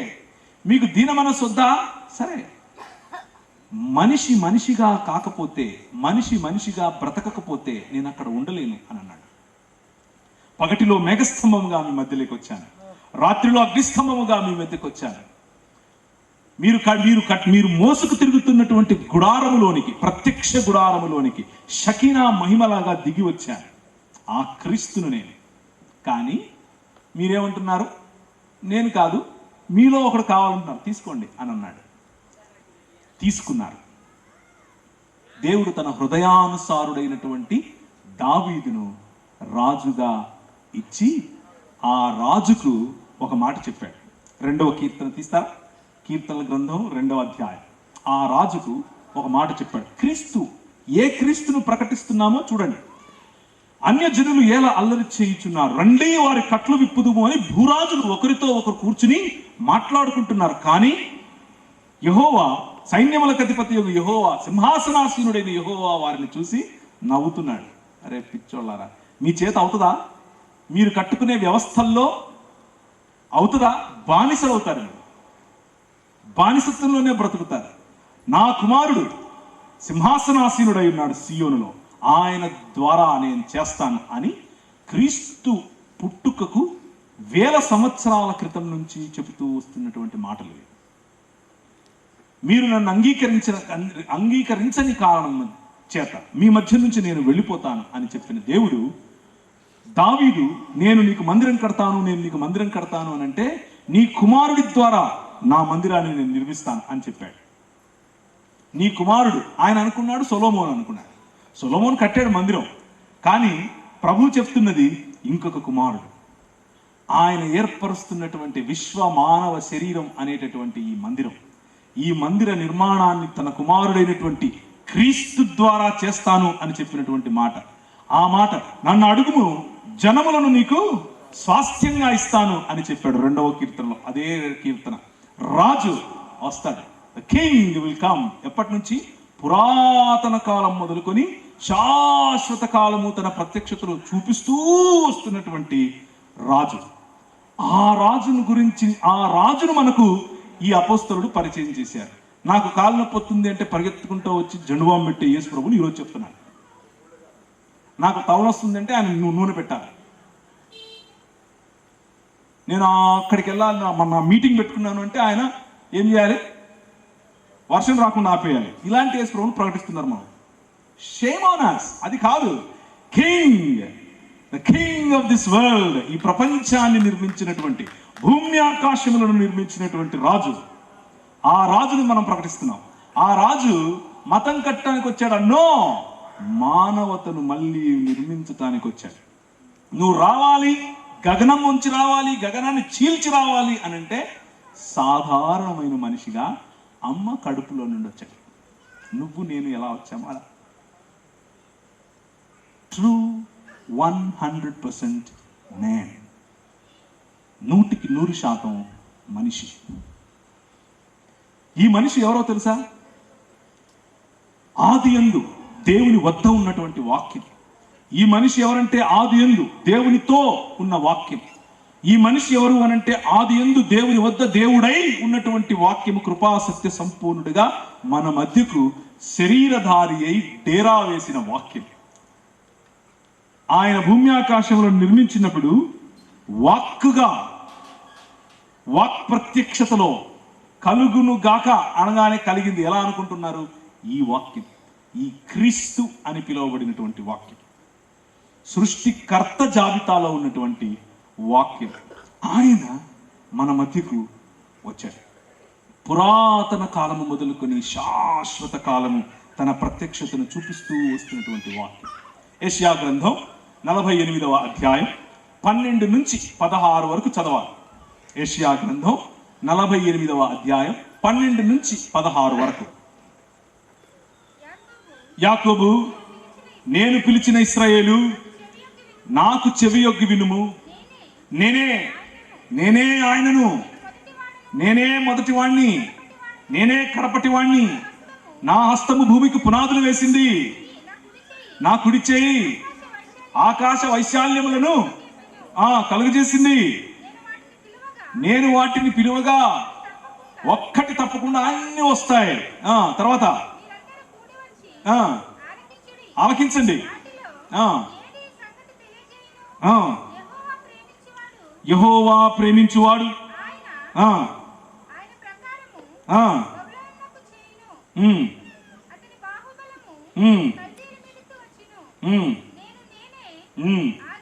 నేనే ఆజ్ఞ ఇచ్చిన వాడును, నేనే అతన్ని పిలిచాను, నేనే అతన్ని రప్పించాను. అతని మార్గము తేజరిల్లుతుంది. నా వద్దకు రండి. ఆది నుండి నేను రహస్యంగా మాట్లాడలేదు. ఆ ఆది అన్నది పుట్టిన కాలం మొదలుకొని నేను అక్కడ ఉన్నవాడిని. ఏ క్రీస్తుని మనం ప్రకటిస్తున్నాము అని అంటే సమయం అన్నది కూడా కలుగజేసినటువంటి, సమయం అన్నది కలుగక ముందు నుంచి ఉన్నటువంటి క్రీస్తును మనం ప్రకటిస్తున్నాం. ఈ ఇశ్రాయేలీయులు న్యాయమును కనికరమును దీన మనస్సును విడిచిపెట్టి మతంలో పడితే వారి మధ్య నుంచి తన సన్నిధిని నేను తీసుకుని వెళ్ళిపోతాను అని చెప్పినటువంటి క్రీస్తు వెళ్ళిపోయిన కారణం చేత భర్త లేని భార్య, ప్రియుడు లేని ప్రియురాలు, తండ్రి లేని కుటుంబం, కాపరి లేని మంద, రాజు లేని రాజ్యంగా మారిపోయారు. దూరము నుండి చిరుత పులులు వచ్చినట్లు, సింహము వచ్చినట్లు, పంజా విసురుతూ వచ్చినట్లు బబులోను దేశాన్ని దేవుడు పైకి లేపాడు. నిమ్రోదు సమయం, మెసపటోమియా సమయం, ఐగుప్తు సమయం, ఇశ్రాయేలు సమయం, ఇప్పుడు బబులోను సమయం వచ్చింది. బబులోను అనేటటువంటి the Babylonian kingdom, Achaemenid kingdom, Akkadian రాజ్యంగా ఈ రోజు కూడా మనం చరిత్రలో చదువుకునేటటువంటి kingdom, super power of those days. ఆ రోజుల్లో ఉన్నటువంటి సూపర్ పవర్ వచ్చి వీళ్ళని పట్టుకెళ్ళింది. రాజు లేని రాజ్యం. అప్పుడు అడిచారు ఈ అరుపులు, నువ్వు రావాలి, నువ్వు రాకపోతే మేము ఏమైపోతాం అని అంటే నేను వస్తాను అని చెప్పాడు. యెషయా గ్రంథం 39 అధ్యాయాలంతా ఇదే. మీ మధ్యలో న్యాయం లేదు కాబట్టి నేను మీ మధ్యలో నుంచి వెళ్ళిపోతాను, బబులోను వస్తుంది. మీ మధ్య కనికరం లేదు కాబట్టి నేను మీ మధ్య నుంచి వెళ్ళిపోతాను, బబులోనుకు చెరగా మీరు పోతారు. మీ మధ్య మీ మధ్య దీన మనస్సు లేదు కాబట్టి నేను మీ మధ్యలో నుంచి వెళ్ళిపోతాను, బబులోనుకు చెరగా పోతారు. చెర అనంటే బానిసత్వం, మరణం, జీవోత్సవాల్లాగా బ్రతకటం. దేవుణ్ణి తిరస్కరించిన మానవ సమాజం జీవాధిపతిని కోల్పోతే, జీవాధిపతితో కనెక్షన్ లేకపోతే బ్యాటరీ అయిపోయింది, ఛార్జింగ్ అవ్వదు. దాన్నే మరణం అంటారు. చచ్చిపోవడం అంటే అదే. మనం చావటానికి గల కారణం, ఎన్నటికీ చావని శరీరం కలిగి ఉన్నటువంటి మనిషి చావటానికి గల కారణం దేవుణ్ణి తిరస్కరించడం. ఆ మనిషి తీసుకున్న నిర్ణయం కారణంగానే భూమిలో ప్రతి ఒక్క దానిపైన మరణం శాసనం చేస్తోంది. కానీ మరణాన్ని చంపాలి. ఎలా?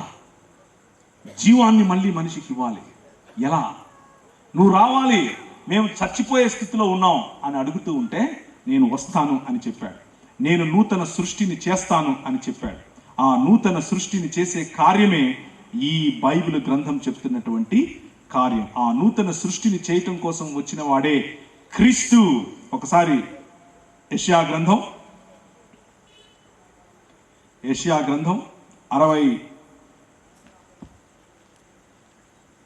66, యెహోవా ఇలాగూ ఆజ్ఞయించుచున్నాడు, ఆకాశము నా సింహాసనము, భూమి నా పాదపీఠము, మీరు నా నిమిత్తము నా నిమిత్తము కట్టనుద్దేశించు ఇల్లు ఏ పాటిది? నాకు విశ్రమ స్థానముగా మీరు కట్టనుద్దేశించింది ఏ పాటిది? అవన్నీ నా హస్తకృత్యాలే అని చెబుతూ, ఆయన చేసినటువంటి సృష్టిలో ఆయనకు మీరు మతం కట్టేది కాదురా బాబు, ఆయన సృష్టిలో మీరు ఆయన మందిరముగా ఉంటారు. ఆయన మందిరముగా ఉండటం కోసం నేను మిమ్మల్ని ఏర్పరచుకుంటాను అని చెప్పినటువంటి ఆలోచన. ఆలకించుడి, పట్టణములో అల్లరిధ్వని, యెహోవా వాక్యమునకు భయపడు వారలారా మీరు చూడండి అంటూ ఆయన అంటున్నాడు, క్రొత్త ఆకాశమును క్రొత్త భూమిని నేను కలుగజేస్తున్నాను. ఆ క్రొత్త ఆకాశము క్రొత్త భూమిలో ఇక ఏమాత్రము 22వ వచనం, నేను సృజింపబోవు క్రొత్త ఆకాశమును క్రొత్త భూమియు లవయము కాక నా సన్నిధిని నిలిచినట్లు నీ సంతతియు నీ నామము నిలిచియుండును.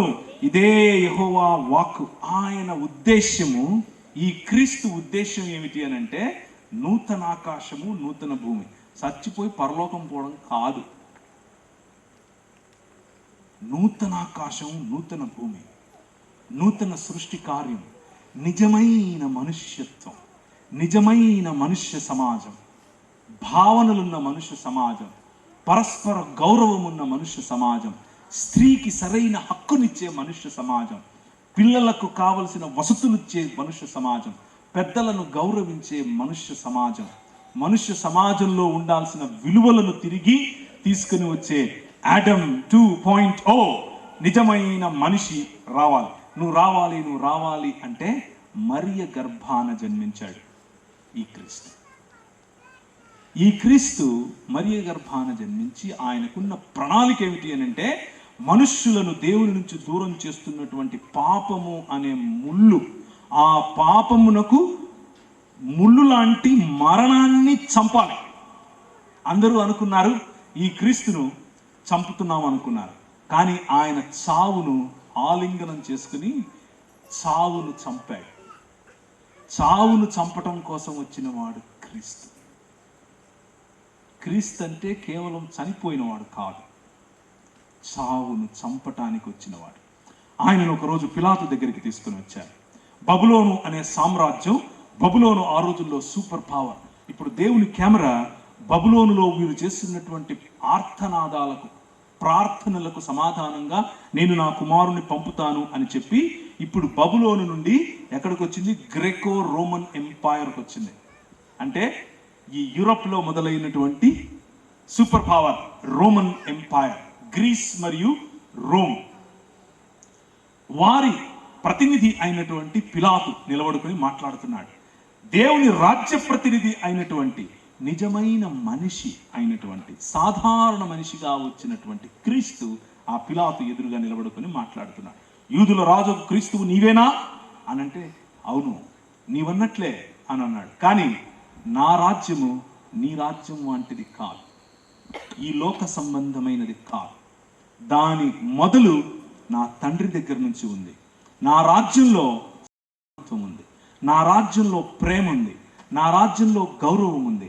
నా రాజ్యం నీలాంటి రాజ్యం అయితే నా శిష్యులు ఇప్పటి వరకు దానికోసం పోరాడేవారు. పోరాడటం కాదు నా రాజ్యం, క్షమాపణ నా రాజ్యం అని చెప్పాడు. ప్రేమ నా రాజ్యం అని చెప్పాడు. 7 మాటలు సిలువలో పలికితే 7 మాటలు తన రాజ్య విలువలను గురించి చెప్పాడు. చనిపోతూ చనిపోతూ, అమ్మా ఇదిగో నీ కుమారుడు, ఇదిగో నీ తల్లి అని ఏ పరిచయము లేని, లేకపోతే ఏ సంబంధము లేని వారికి సంబంధాలను, బంధాలను, మనుష్యుల మధ్య బంధాలను ఏర్పరచటం క్రీస్తుకున్నటువంటి లక్షణం. నేడు నీవు నాతో కూడా పరదైసులో ఉంటావు, నేను వెళ్ళే చోటుకుంటావు, నీ రాజ్యంలో నువ్వు వచ్చినప్పుడు నన్ను జ్ఞాపకం చేసుకుంటే గ్యారంటీ అని అన్నాడు. ఆయన రాజ్యం, ఆయన రాజ్య నిర్మాణం. ఏంటి ఆ రాజ్య నిర్మాణం? ఎలా చేస్తాడు? ఆయన స్నేహితుల్లో ఒకడు, ఆయన లాజరు అని ఆయన చనిపోయాడు. వాళ్ళ అక్కలు ఏడుస్తున్నారు. ఓ నువ్వు ఉంటే చనిపోయేవాడు కాదు, నువ్వు ఉంటే చనిపోయేవాడు కాదు. ఆయన దగ్గరికి వచ్చి, మార్త దగ్గరికి ప్రభు యేసుక్రీస్తు ఈ విధంగా అడిగారు, నీకు తెలుసా నీ తమ్ముడు మళ్ళీ లేస్తాడని నీకు తెలుసా అంటే, అవునవును నాకు తెలుసు, అప్పుడెప్పుడో ఒకరోజు రాబోతోంది పునరుత్థాన దినమని, అప్పుడు లేస్తారని నాకు తెలుసు అని అంటే, కాదు, I am the resurrection in life. నేనే పునరుత్థానాన్ని, నేనే జీవాన్ని. ఈ లోకములో జీవం ఉండెను, అది ఈ లోకమునకు వెలుగై ఉండెను. ప్రతి మనిషిని వెలిగించటానికి ఆ జీవము ప్రతి మనిషి దగ్గరికి వెళ్ళటం మొదలుపెట్టింది. కానీ తన స్వకీయులైన వారు, ఇశ్రాయేలు వారు ఏం చేశారు? మతం కట్టారు. కాబట్టి క్రీస్తును గుర్తించలేకపోయారు. క్రీస్తును గుర్తించక చంపేయి అని అన్నారు. ఆయన ఈ లోకములో మనుష్యుడిగా బ్రతికినప్పుడు, మనుష్యుడిగా నడిచినప్పుడు ఆయనకున్న ఏకైక శత్రువు మతం. రోమియులు కాదు, గ్రేకులు కాదు, హెబ్రియులు కాదు, మతం. మనిషి నిర్మించుకున్నటువంటి మతం. హెరోదీయులు, పరిసయ్యులు, సద్దూకయులు, 3 రకాల మతాల వారు కలిసి మతం ఓర్వలేనిది ఏంటో తెలుసా? ఈ ప్రపంచంలో నిజమైన మనుష్యత్వాన్ని మతం ఓర్చుకోలేదు. చంపే అని చెప్పదు. కానీ నిజమైన మనుషుడు మతంలో ఉన్న మనిషిని నిజమైన మనిషిగా మార్చటం కోసం ఈ ఎలి ఎలి లమా సబక్తాని అన్నటువంటి అరుపు, దేవా ఎందుకు నా చేయి విడిచావు అని కీర్తనలో రాసినటువంటి మాటను మళ్ళీ ఒకసారి గుర్తు చేసి ప్రజలకు ఆ మరణ లేదా సిలువ మీద నుంచి ఒక సందేశం పంపాడు. సిలువ అనంటే భయంకరమైన, మనిషికి ఉన్నటువంటి క్రూరమైన యాటిట్యూడ్, క్రూరమైన ఆలోచనకు ఒక నిదర్శనం. మనిషి చేసేటటువంటి వయలెన్స్కు ఒక నిదర్శనం. మనిషిని ఏ విధంగా ఎంత భయంకరంగా చంపగలడు అని చూపించేటటువంటి ఒక నిదర్శనం. ఆ నిదర్శనాన్ని, ఆ సిలువ అనే క్రూరమైనటువంటి ఈ సంకేతాన్ని తిరగరాసి సిలువ అనంటే ప్రేమ అని గుర్తు చేశాడు.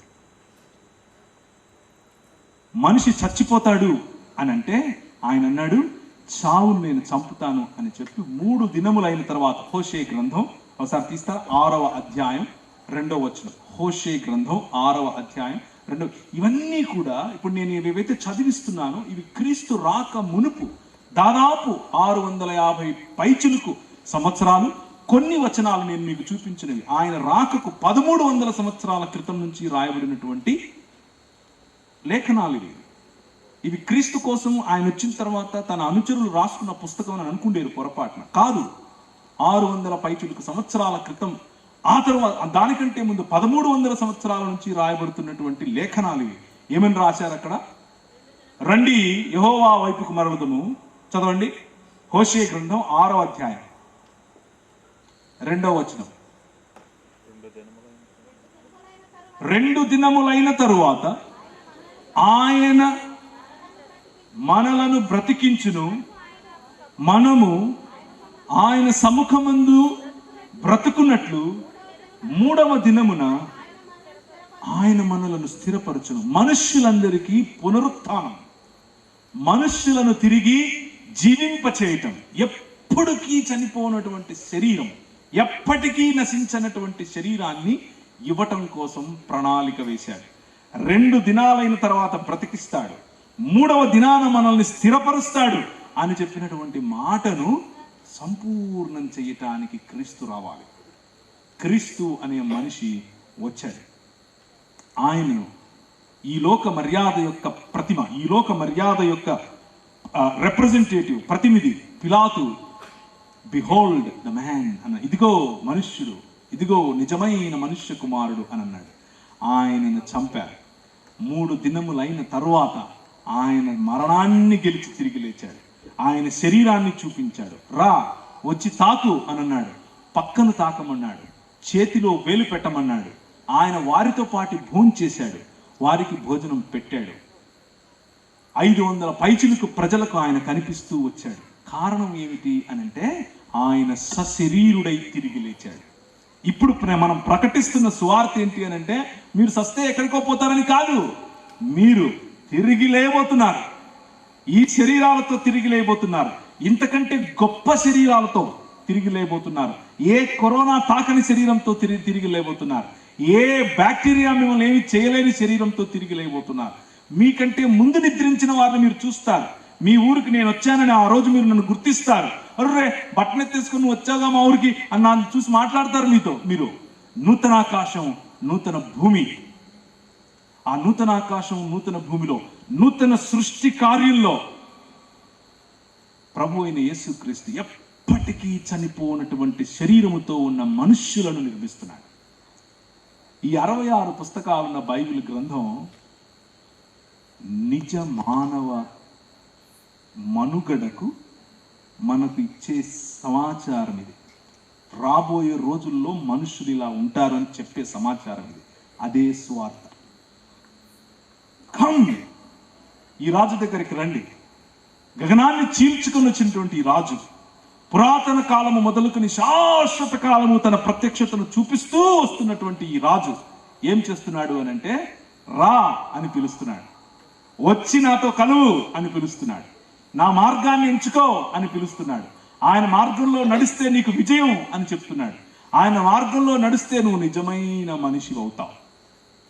మతం కాదు, మానవత, ప్రేమ ఉన్న మానవత, సమాధానం ఉన్న మానవత,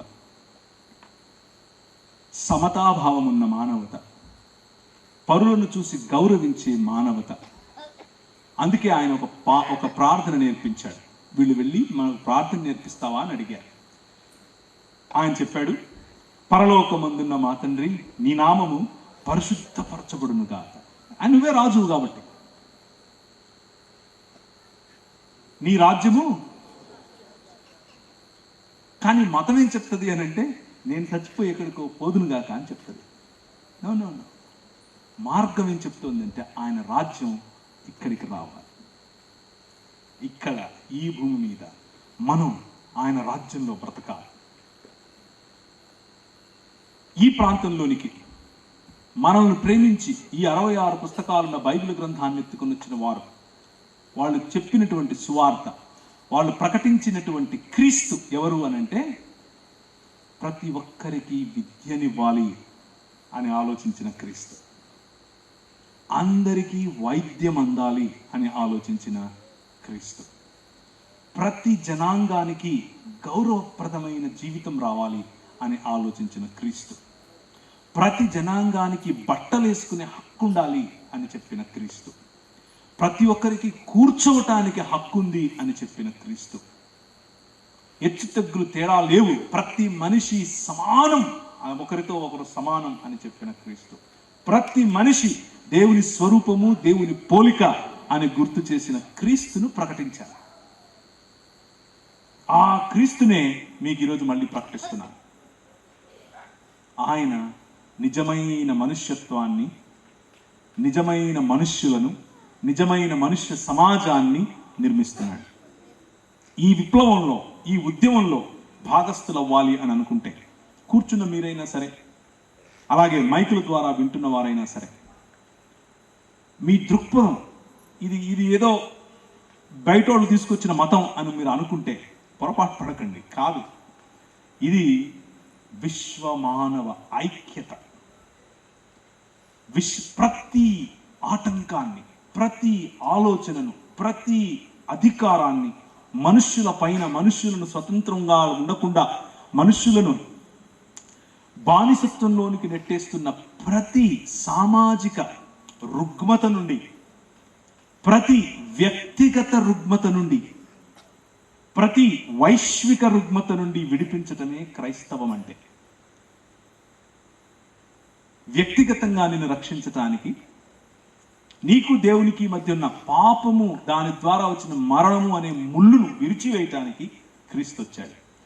సామాజికంగా మనల్ని ఒకటి చేయటానికి, మన మధ్య కులం, మతం, ప్రాంతం, భాష, రంగు, రుచి ఏ తేడా లేదు, మనందరము ఒక్క దేవుని పిల్లలం అని చెప్పే ఒక్క ఐక్యత అనేటటువంటి భావనను చూపించడానికి, సామాజిక రక్షణనివ్వటానికి వచ్చాడు. అలాగే వైశ్విక ప్రపంచాన్ని, అన్ని దేశాల్లో, అన్ని రాజ్యాలలో, అన్ని రకాలైన ప్రజలను ఐక్యపరిచిన తర్వాత భూమి ఆకాశములను ఐక్యపరచడానికి ప్రభు అయిన యేసు క్రీస్తుగా, ఒక్క మనుష్యుడిగా మన మధ్యకు వచ్చాడు. This is what Christ is. క్రీస్తును గురించిన అవగాహన ఇంత విశాలమైంది. నేను సొట్ట తాగాను, నేను బీడీ తాగాను, నేను టీవీ చూశాను, నేను సినిమాకి వెళ్ళాను కాబట్టి నరకం వెళ్ళిపోతాను, యేసుప్రభు వచ్చాడు కాబట్టి ఆయన దేవుడు చంపేశాడు, ఇప్పుడు నేను పరలోకం వెళ్ళిపోతాను. ఇది చాలా సంకుచితమైన ఆలోచన. అది కాదు, అది పర్యవసానం పాపానికి. పాపము నిజమైనది ఏమిటి అని అంటే, దేవుని స్థానాన్ని దేవునికి ఇవ్వకుండా మనిషి సృష్టిలో మిగిలిన ఏ సృష్టికైనా సరే ఇవ్వటం. దాన్నే బైబిల్ గ్రంథం విగ్రహారాధన అని పిలుస్తుంది. దేవుని స్థానాన్ని దేవునికి మాత్రమే ఇవ్వటమే నిజమైన మనిషి. ప్రభు యేసుక్రీస్తును సాతాను 40 దినాలు ఆయన ఉపవాసం ఉన్న క్రమంలో, 40 దినాలు శోధించే క్రమంలో 3 రకాలైన ప్రశ్నలు, 3 రకాలైనటువంటి ప్రలోభాలు ఏవైతే ఆదాముకు పెట్టిందో అదే ప్రలోభాలు. ఒకటి భోజనం, ఆధారం గురించినటువంటి ప్రలోభం. 2 అధికారానికి సంబంధించిన ప్రలోభం. 3 ఆరాధనకు సంబంధించిన ప్రలోభం. 3ట్లోనూ ఆదాము ఓడిపోయాడు. క్రీస్తు నిజమైన, లేదా రెండవ ఆదాముగా, నిజమైన మనిషిగా, నో, ఆరాధన కేవలము తండ్రికే, నో, అధికారం నాది, ఐ యామ్ ద కింగ్, నువ్వు కాదు అని నిరూపించాడు. ఆధారం, నేను రొట్టెలుగా రాళ్ళని చేసుకోవటం ఏమిటి? నా తండ్రి నోట నుంచి వచ్చే ప్రతి మాట నాదే. ఆయన నిబంధన, నూతన నిబంధన ఇది. మోషేకి ఇచ్చినటువంటి నిబంధన తరువాత దావీదుకి ఇచ్చినటువంటి నిబంధన, దావీదుకి ఇచ్చినటువంటి నిబంధనే భూమి ఆకాశములు ఐక్యపరిచేటటువంటి మందిరము అనే నిబంధన. ఆ నిబంధనే నూతన నిబంధనగా వచ్చినటువంటి క్రీస్తు. అనేకుల కొరకు తన రక్తమును కార్చి, అనేకుల కొరకు తన శరీరమును విరిచినటువంటి క్రీస్తు. ఒక్క శరీరం, ఒకే రొట్టె, ఒకే మానవ సమాజం, ఒక్క శరీరం, ఒకే రక్తం, అందరిలోనూ ప్రవహించేది నేనే, నా రక్తమే అని చెప్పే ఏకైక భావజాలం క్రీస్తు భావజాలం. We are all one in Christ. క్రీస్తునందు మనం ఒకటి, ఒక్క మానవ సమాజం అని చెప్పేందుకే క్రీస్తు యొక్క పుట్టుక, క్రీస్తు యొక్క అవతరణ, క్రీస్తు యొక్క మరణం మరియు క్రీస్తు యొక్క పునరుత్థానం. పునరుత్థానం చేసి పొందిన తర్వాత అంతటితో ఆపివేయలేదు ఆయన. ఆయన అన్నాడు, నేను ఇక్కడ నుంచి వెళ్ళిపోయిన తర్వాత మీ మధ్య మీకు సంపూర్ణ సత్యాన్ని, సంపూర్ణ ప్రేమను, పాపమును గురించి, తీర్పును గురించి, అలాగే నీతిని గురించి మీకు తెలియచేయటానికి ఆత్మనిస్తానని చెప్పాడు. వారు ప్రకటించినటువంటి యేసును కాని వేరొక యేసును ఒకవేళ మీరు ఇన్ని రోజులు ఆలోచిస్తే ఆ యేసును పక్కన పెట్టండి. వారు ప్రకటించినటువంటి, వారు పరిచయం చేయనటువంటి వేరొక ఆత్మను మీరు ఒకవేళ గ్రహించి ఉంటే ఆయన ప్రధానమైన ఉద్దేశం మీకు సంపూర్ణమైన సత్యాన్ని తెలియచేయటం, మీకు వరముల చేత మిమ్మల్ని నింపటం, మిమ్మల్ని నిజమైన మానవులుగా, నిజమైన మనుష్యులుగా క్రీస్తు సారూప్యంలోనికి, ఆయన భావజాలంలోనికి, ఆయన మాట్లాడినట్లు ఆయన దయ, ఆయన కనికరం, ఆయన క్షమాపణ, ఆయన సమానత్వాన్ని మీకు తెలియచేయటానికి ఆయన మీ మధ్యలో ఉంటాడు. జిమ్మిక్కులు చేయటానికి, అంగళ్ళు పెట్టుకోవటానికి కాదు. దురదృష్టం ఏమిటి అని అంటే క్రైస్తవం ఆ దిశగా వెళుతోంది. అది అపోస్తలులు పరిచయం చేసిన ఆత్మ కాదు. చివరిగా వారు ప్రకటింపని సువార్త, వారు ప్రకటించిన సువార్త ఏమిటి అంటే పునరుత్థానం అనే సువార్త, మనిషి మళ్ళీ మనిషిగా మారే సువార్త, మనిషి మధ్యకు దేవుడే వచ్చి తన నివాసమును ఏర్పరచుకునే సువార్త. ప్రకటన గ్రంథం 21వ అధ్యాయం. ప్రకటన గ్రంథం 21వ అధ్యాయం. నూతన ఆకాశము, నూతన భూమి, ఈ సంకల్పం క్రీస్తులో నెరవేరేటటువంటి సంకల్పం. మొదటి వచనం నుంచి చదవండి. అంతట నేను క్రొత్త ఆకాశమును క్రొత్త భూమిని చూచి తిని, మొదటి ఆకాశము గతించిపోయింది,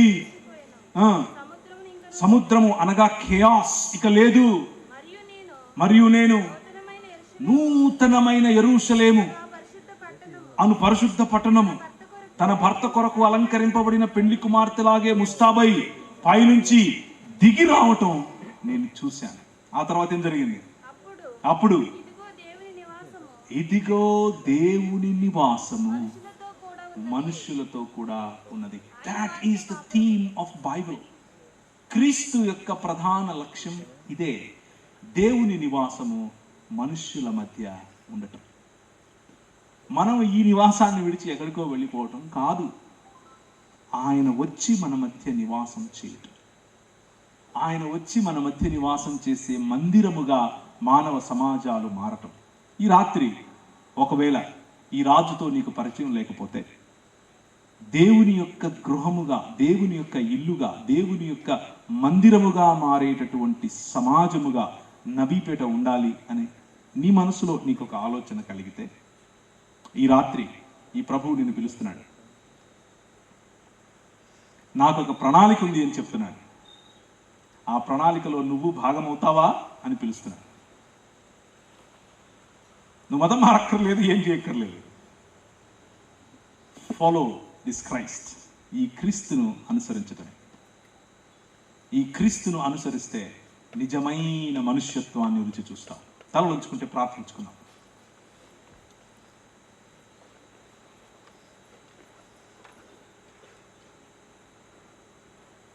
సృష్టికర్త అయినటువంటి క్రీస్తు తన రాకకు 100 సంవత్సరాల క్రితము నుంచి ప్రవచన రూపంగా చెప్పబడుతున్నటువంటి క్రీస్తు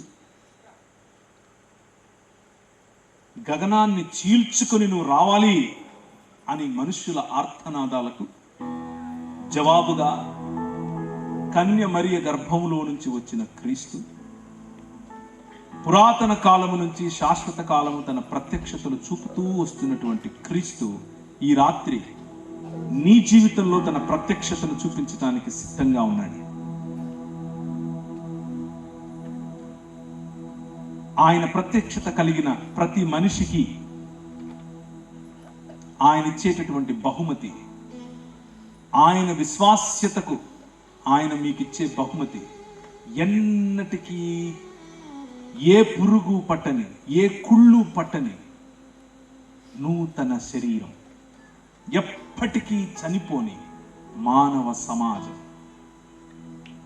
నూతన ఆకాశము నూతన భూమి అనేటటువంటి తన ఇంట్లో తనకు జత పనివారుగా ఉండేటటువంటి మానవ సమాజం, ఆయనే రాజుగా ఏలుతూ ఉండగా ఆయనతో కలిసి రాజ్యమేలే మానవ సమాజం, అందులో భాగంగా నువ్వు ఉండాలి అని అనుకుంటే ఈ రాత్రి నిన్ను పిలుస్తున్నాను. పునరుత్థానం అనేటటువంటి ఈ మార్గం వైపుకు ఒక అడుగు వేసి చూడు. అందులో భాగంగా ఆయన నీకు పరిశుద్ధాత్మనిస్తాడు. పరిశుద్ధాత్మని శక్తి కారణంగా సమాజములను నువ్వు స్వస్థపరచొచ్చు, దేశములను స్వస్థపరచొచ్చు, శరీరములను స్వస్థపరచొచ్చు, బంధములను స్వస్థపరచొచ్చు. మైకుల ద్వారా వింటున్న వారైనా సరే, ప్రాంగణంలోనే కూర్చున్న వారైనా సరే, ఈ స్వస్థత, ఈ స్వస్థ బుద్ధి, ఈ జ్ఞానం ప్రపంచములో దేవుని నివాస స్థలముగా ఈ మనుష్య సమాజాలను మార్చేటటువంటి నూతన మానవ జీవన విధానం, ఆ జీవన విధానంలోనికి మిమ్మల్ని ఆహ్వానిస్తున్నాను. దేవుణ్ణి తిరస్కరించినటువంటి మానవ సమాజం, దేవునికి దూరమై మరణమై బానిసత్వంలో బ్రతుకుతున్నటువంటి మానవ సమాజాన్ని విడిపించడానికి వచ్చిన క్రీస్తు నిన్ను పిలుస్తున్నాడు. కమ్ వర్క్ విత్ మీ, నాతో కలిసి పనిచేయి. ఈరోజు రాత్రి ఆయన స్వరం నీకు వినబడితే నీ హృదయాన్ని కఠినపరుచుకోవద్దు. ఆయన అడిగేదల్లా నీ హృదయం ఇమ్మని. రా, నా మార్గంలో నిజమైన మనుష్యత్వాన్ని నేను చూపిస్తాను. ప్రపంచములను స్వస్థపరిచే మనుష్యత్వం, సమానతను సమాజంలో తీసుకొచ్చే మనుష్యత్వాన్ని నేను చూపిస్తాను అంటున్నాడు. గివ్ యువర్ హార్ట్, నీ హృదయాన్ని ఆయనకి ఇస్తే నీ జీవితం అనేకులకు ఆశీర్వాదంగా మారుతుంది. కృపగలిగిన తండ్రి, మా మధ్యలో ఉండి మాతో మాట్లాడి మాకు కావలసినటువంటి ప్రతి అంశాన్ని మాకు విశదంగా, విపులంగా, డీటెయిల్డ్గా మాకు తెలియచేయమని, సంపూర్ణ సత్యములోనికి నడిపించమని, నీ ప్రజలముగా, నీవు మేపు గొర్రెలముగా మేము ఉండినట్లు సహాయం చేయమని, విన్న ప్రతి వారు, ఇక్కడున్న ప్రతి వారు, నిర్ణయం తీసుకోవాలనుకున్న ప్రతి వారిని ఆశీర్వదించమని యేసు నామమున ఈ చిన్ని ప్రార్థనను అడిగి వేడుకుంటున్నాము తండ్రి.